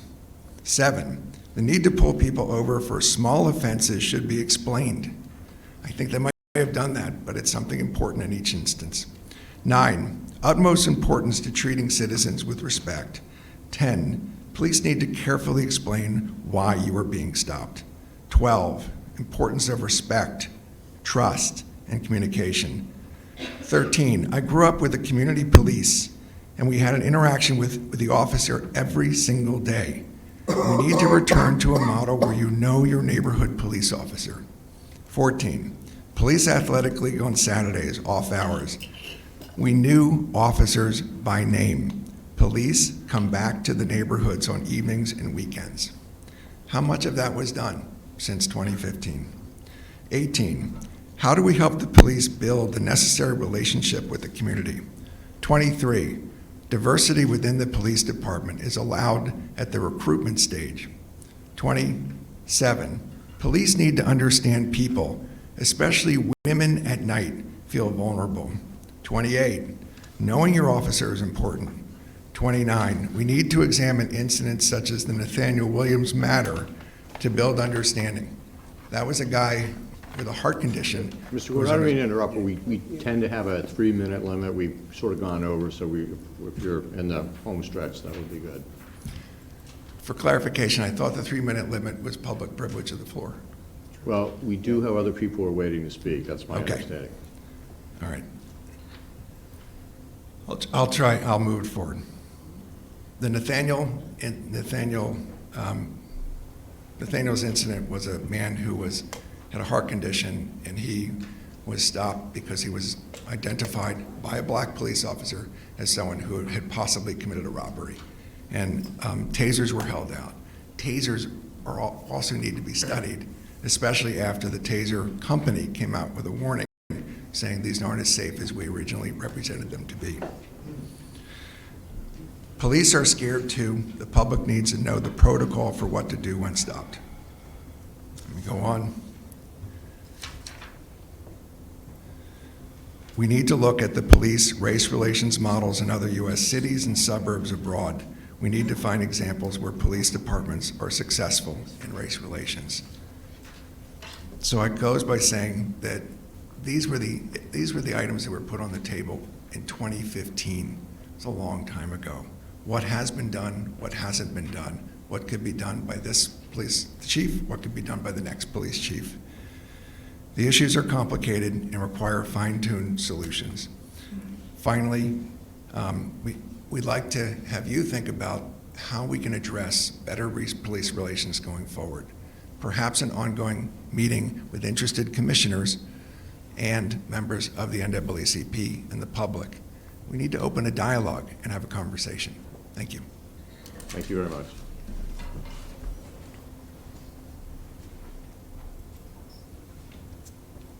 Does anybody else have public comment? I have 2 people online, I'll put them through now. Okay, thank you, Jody.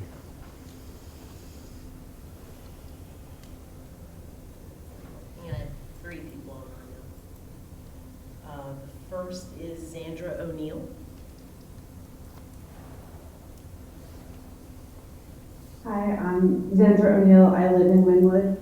I'm shocked. A 1-day suspension. I've been sitting here listening to everyone else, and I still feel that shock in my body. Officer Murphy should be relieved of his duty immediately. Anything short of that sends the message to other officers that that behavior is acceptable, because no one's going to think that a 1-day suspension is enough of a deterrent for that egregious behavior. And if the hope is to repair and restore trust within the community,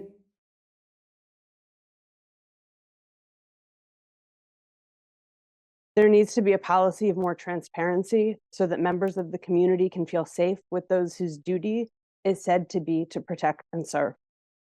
This action does nothing to protect or serve those who have been traumatized at the hands of Lower Merion police officers again and again and again.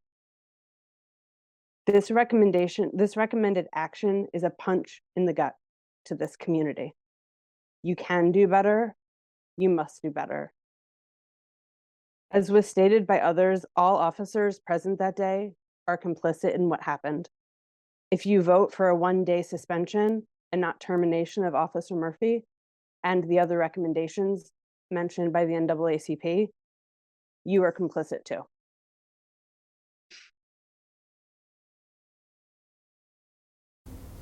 Thank you. The next person is Gigi Tevlin Moffett.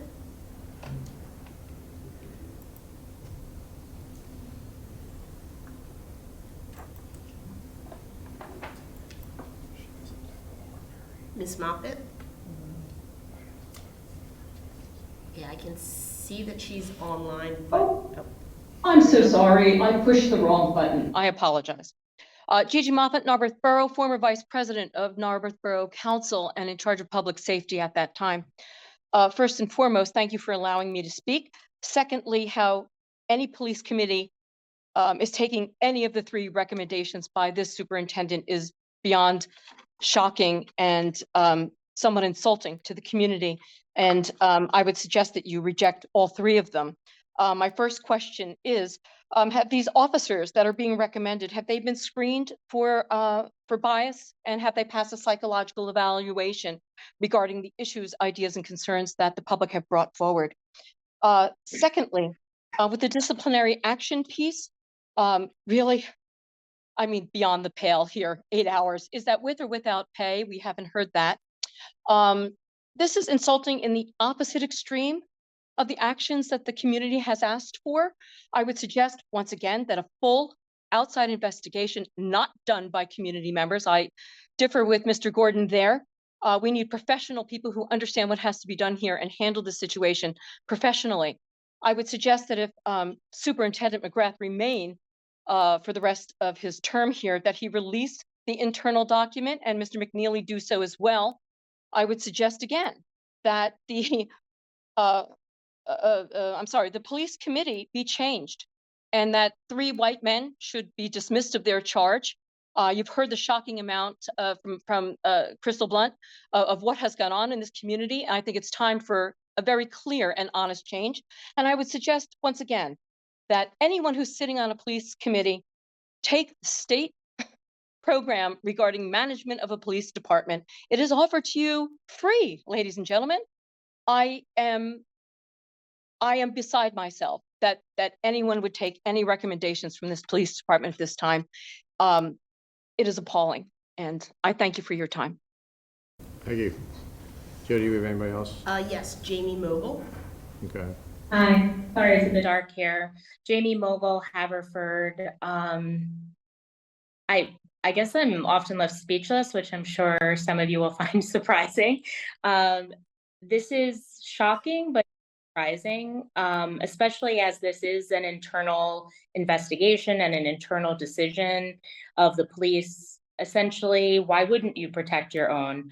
But I think this also puts us, meaning the board and this township, with an opportunity to respond in a proportionate manner, as this is not. And it's quite scary to think that Officer Murphy will be put back into the community and so-called tasked with protecting our community, because I tell you now, you must vote no on this recommendation.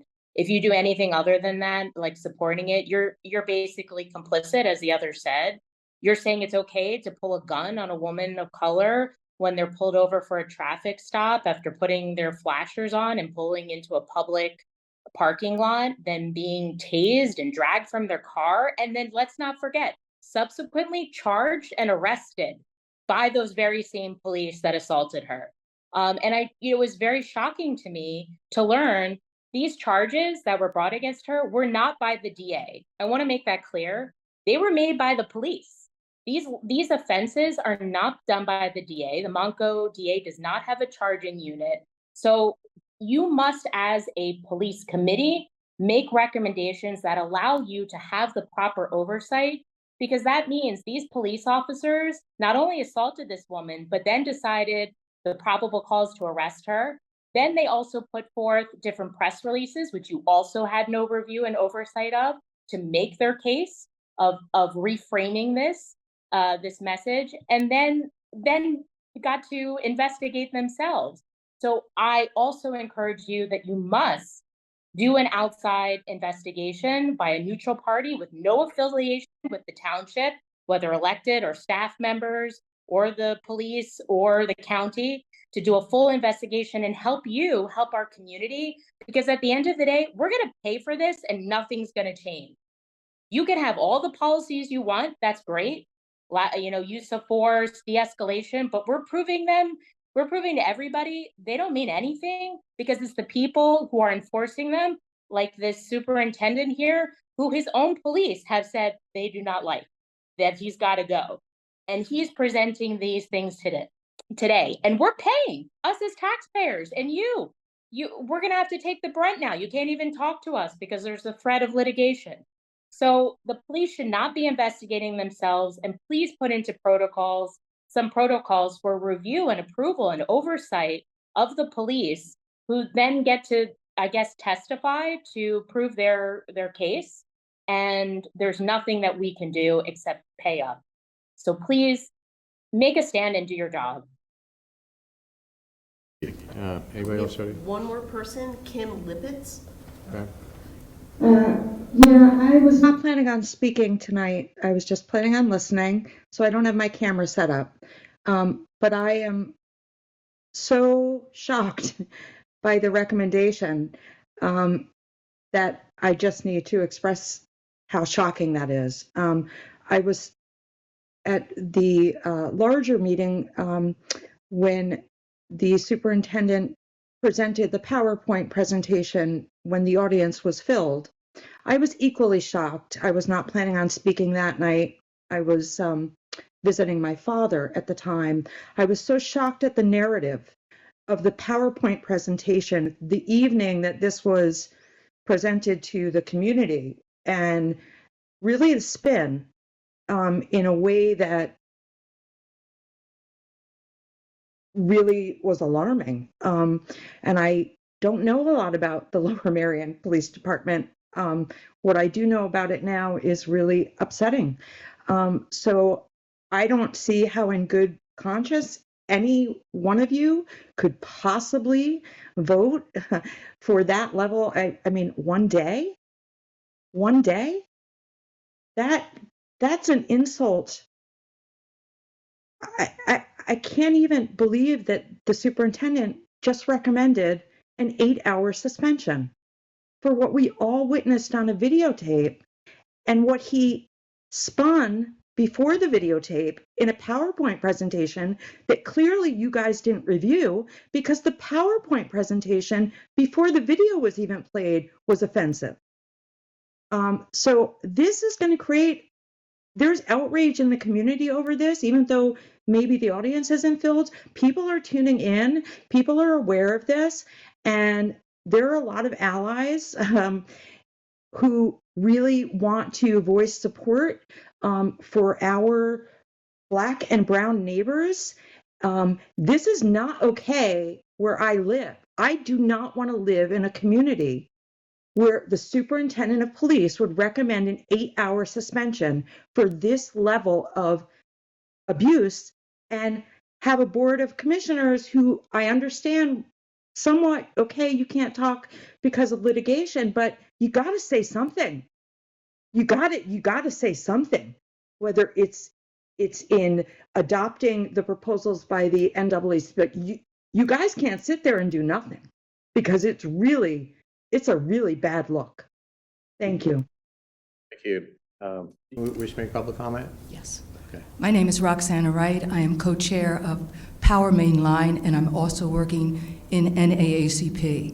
Let me say, it's wonderful to hear what everyone has to say, but what we are saying is this is not an ask, this is a demand. And what we are also saying is we want and we are expecting to hear from you in 2 weeks. Bottom line, it's a demand, these are demands, and we want to hear from you in 2 weeks. That's it. Thank you. Jody, is there anybody else online? There is not. Okay. Keeping in mind what I said earlier about their instructions from our outside counsel, if anybody wishes to make public comment, or if somebody wants to make a motion. Commissioner Bernheim. Thank you very much, Commissioner McComb, and I will try my best to adhere to the recommendations that you've passed on regarding our council as I intend to make a motion here. I'll note at the outset that the recommendation which comes to us, it weighs very heavily. I will tell you, just from myself personally speaking, I have the utmost respect for Superintendent McGrath, and he has earned that respect in the number of years that I've been on this board on countless occasions. However, I disagree with the recommendation that has been presented to us this evening. As a board, we are charged with the responsibility to evaluate, either accept or reject that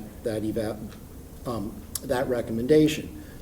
Most recently, when there was another recommendation that was made that we did adhere to as a board regarding punishment of a particular officer, a lieutenant, we received from members of the police force criticism for that was too light of a reprimand.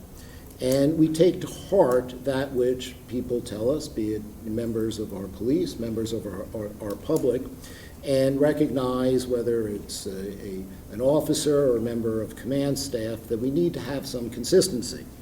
So in careful consideration of all that has gone on and the totality of those circumstances, and adhering to policies of the Lower Merion Police Department, which includes, but is not limited to, issues regarding the pursuit itself, the conduct of what occurred at the time of the pullover, the lack of having a body cam on, The circumstances which caused the use of force, the actual use of force, that this totality of circumstances demands, in order for us to be consistent with that which we have done before, a suspension greater than 8 hours.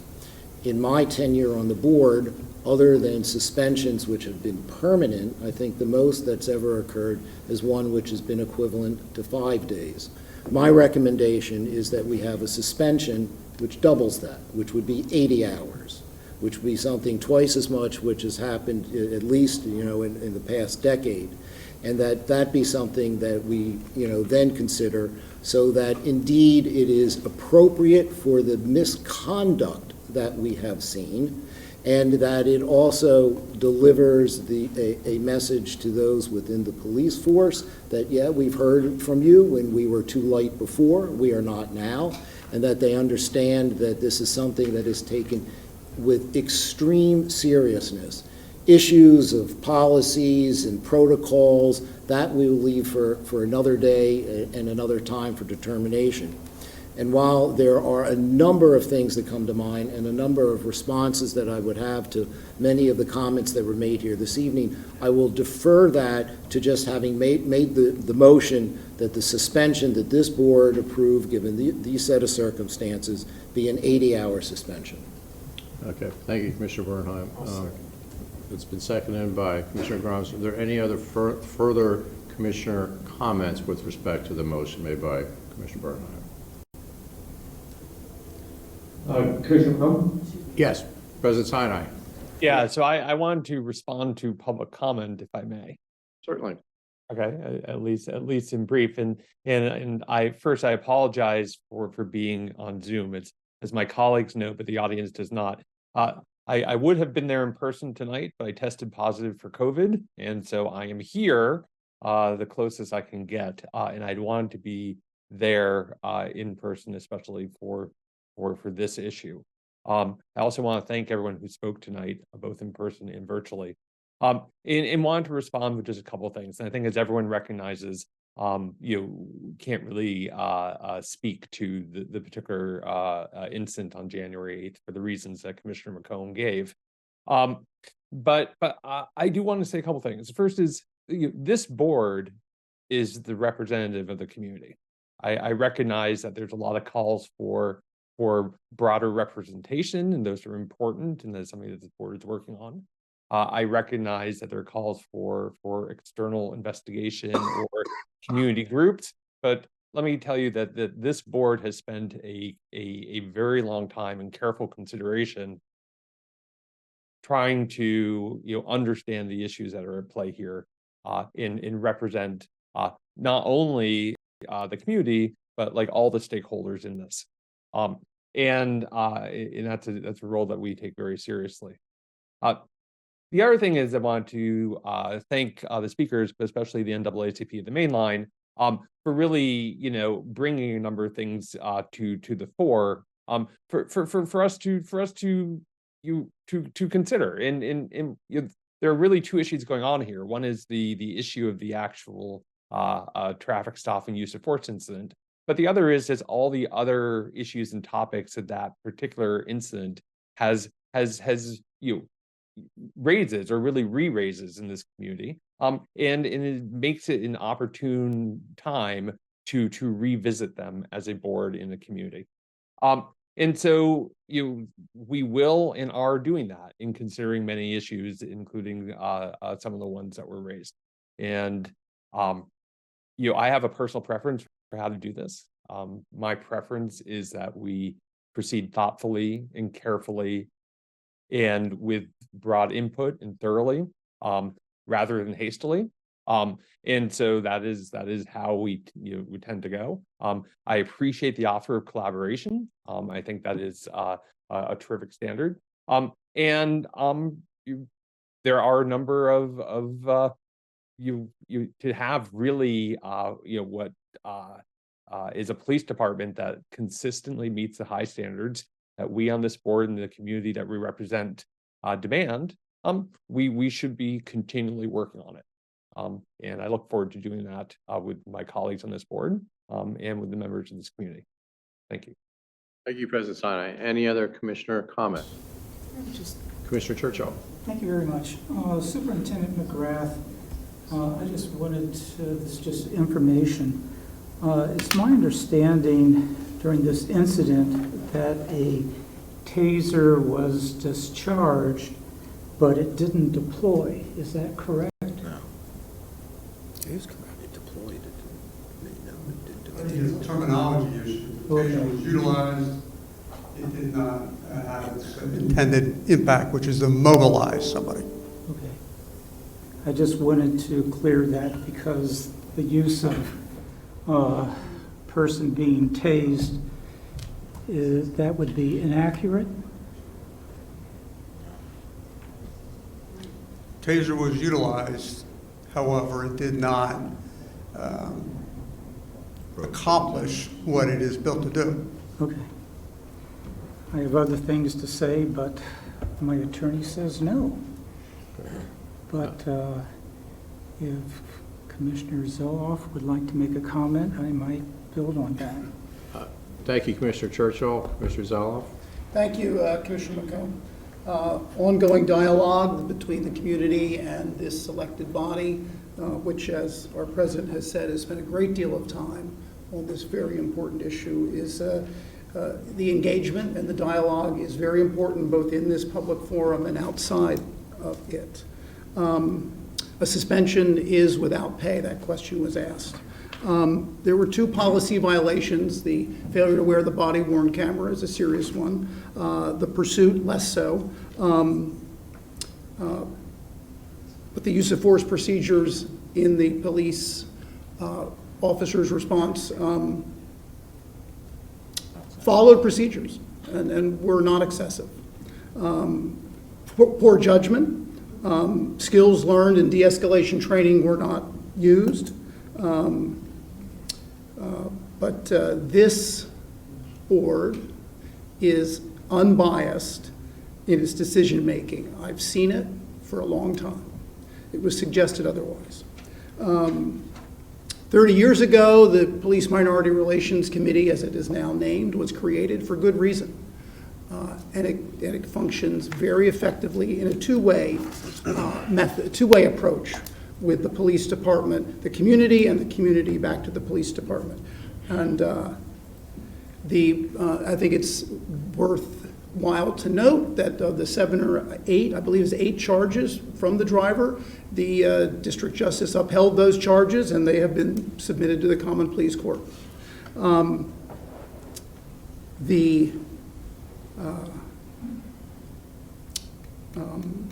There was a suggestion that there should be an outside investigation of the incident.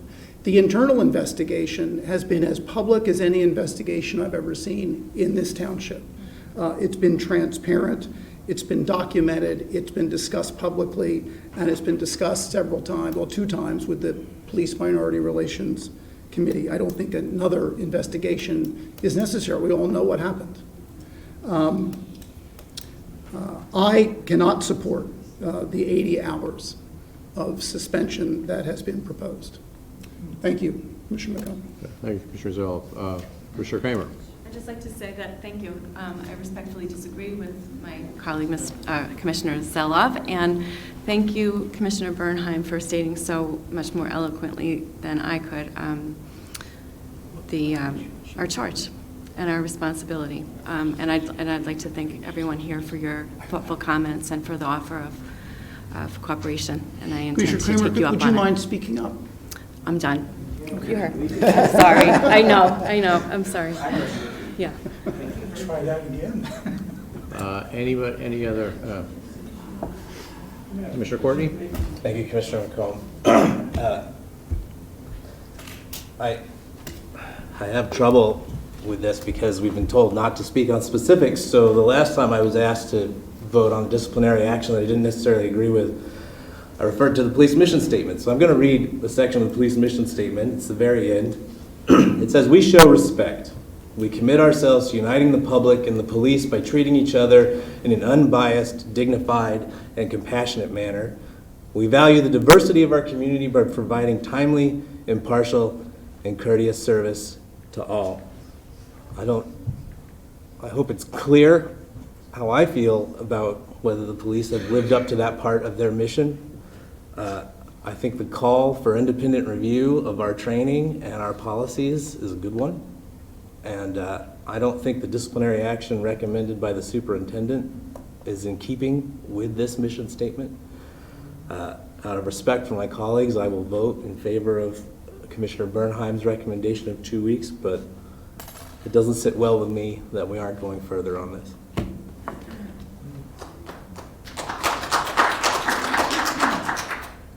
Any other commissioner comments? Seeing none, I'll call the vote on Commissioner Bernheim's motion for the suspension of the officer for 80 hours. All those in favor, please raise your hand signifying aye. All those opposed? Any abstentions? Madam Secretary, the motion carries. What was the vote? 8-4. It was 9 in favor and 4 opposed. Vice President Gavin, that concludes the business of the Police Committee. Great, thank you very much, Commissioner McComb. We're not done for the evening. We do have our special Board of Commissioners meeting, and I will call to order the March 8, 2023 special meeting of the Board of Commissioners of the Township of Lower Merion. All please rise for the Pledge of Allegiance to the flag. I pledge allegiance to the flag of the United States of America and to the republic for which it stands, one nation, under God, indivisible, with liberty and justice for all. Madam Secretary, if you'd be so kind as to call the roll. Thank you, Mr. Vice President. Ms. O'Neill has asked to be excused. Mr. Bernheim. Present. Mr. Churchill. Here. Mr. Courtney. Here. Mr. Gavin. Present. Mr. Grimes. Here. Ms. S. Kramer. Here. Ms. G. Kramer. Here. Mr. McComb. Here. Mr. McKeon. Here. Mr. Stevenson. Mr. Whalen. Here. Mr. Zeloff. Here. Mr. Sinai. Here. Mr. Vice President, we have a quorum. Thank you, Madam Secretary. The first section will be public comment. This is the section of the meeting where members of the public may address the board on agenda items, which are the 3 items referred from the Police Committee meeting held earlier this evening. Please keep comments to 3 minutes or less. And if there's a group of people who are speaking on the same topic, we ask that a spokesperson be selected to address the board and they keep their comments to 5 minutes or less. Comment will first be taken from those present in the room and then from those attending virtually. Again, please use the podium to the right and speak directly into the microphone. And for those on Zoom, please raise your virtual hand if you'd like to speak during public comment. And for all members of the public, please, again, introduce yourself prior to beginning your comments. And I don't have to talk about the rest. So if there is any public comment, please come to the podium.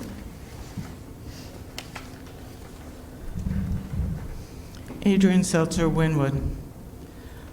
I am extremely disappointed in the board thinking that 80 hours is enough after hearing public comment and all the comments that you have gotten throughout these last weeks.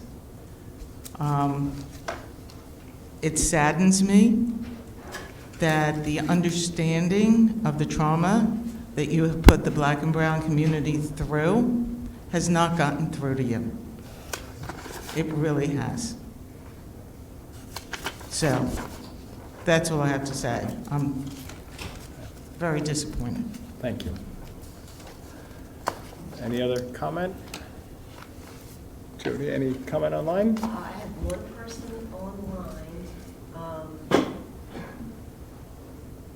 Sandra O'Neill. Okay. Ms. O'Neill? Sandra O'Neill, Wynwood. It is clear as day. The community is telling you that there are people in our community, and really all of us, because it affects all of us. We do not feel safe. The Black and brown members of our community especially, but this does not keep any of us safe.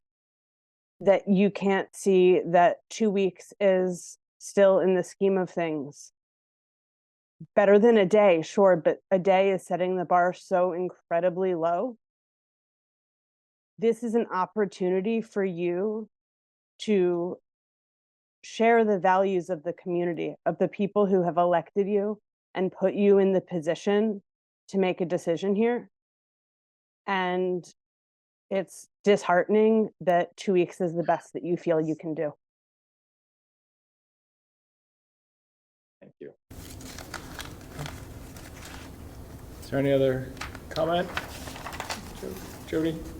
Are we? Yes. Jamie Mogul. Okay. Ms. Mogul?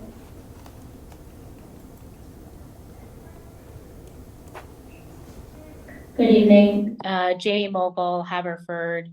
I want to follow up and say that the board should adopt protocols for review and approval of public statements that impact the township's liability.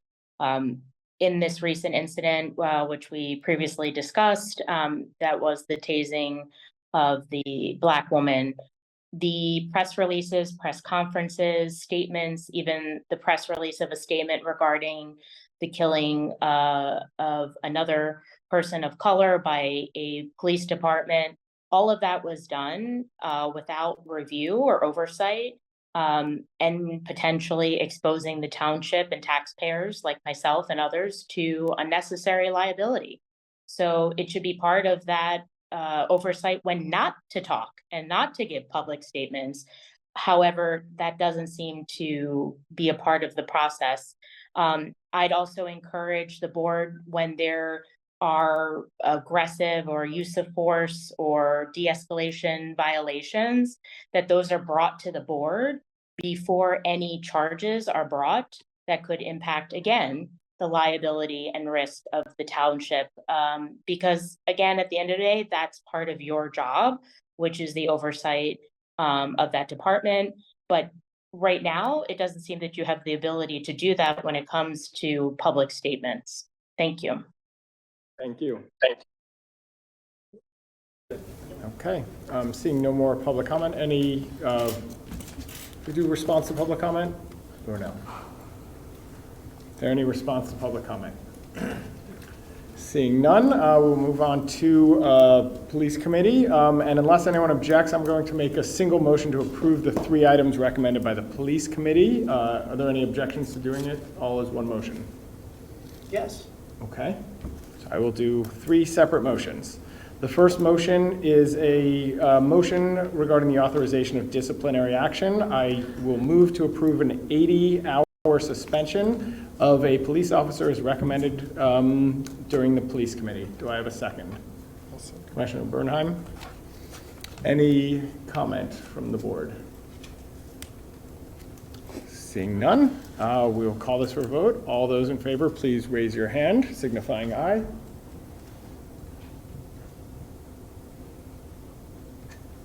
All those opposed? Okay. Madam Secretary, do we have a count? Yes, 9 in favor, 4 opposed. 9 to 4, okay. I will make a motion to authorize the township manager to make conditional offers of employment to 3 police applicants who have fulfilled the civil service requirements for eligibility. Do I have a second? Thank you. Commissioner McComb, any comment from the board? Seeing none, call it for vote. All those in favor, please raise your hand. All those opposed? Seeing none, that passes unanimously. And the third motion, I move to authorize the promotion of Sergeant Sean Clifford to the rank of lieutenant and Officer Ronald Eckhart to the rank of sergeant from the list of candidates certified by the Civil Service Commission effective March 13, 2023, as recommended by the Superintendent of Police. Do I have a second? Thank you, Commissioner McComb. Any comment from the board? Seeing none, all those in favor, please raise your hand. All those opposed? Commissioner Stevenson, is that an abstention or a yes? I'm oversight. That was a yes. Thank you very much. With that, that concludes the business of the Special Board of Commissioner meeting. We are adjourned.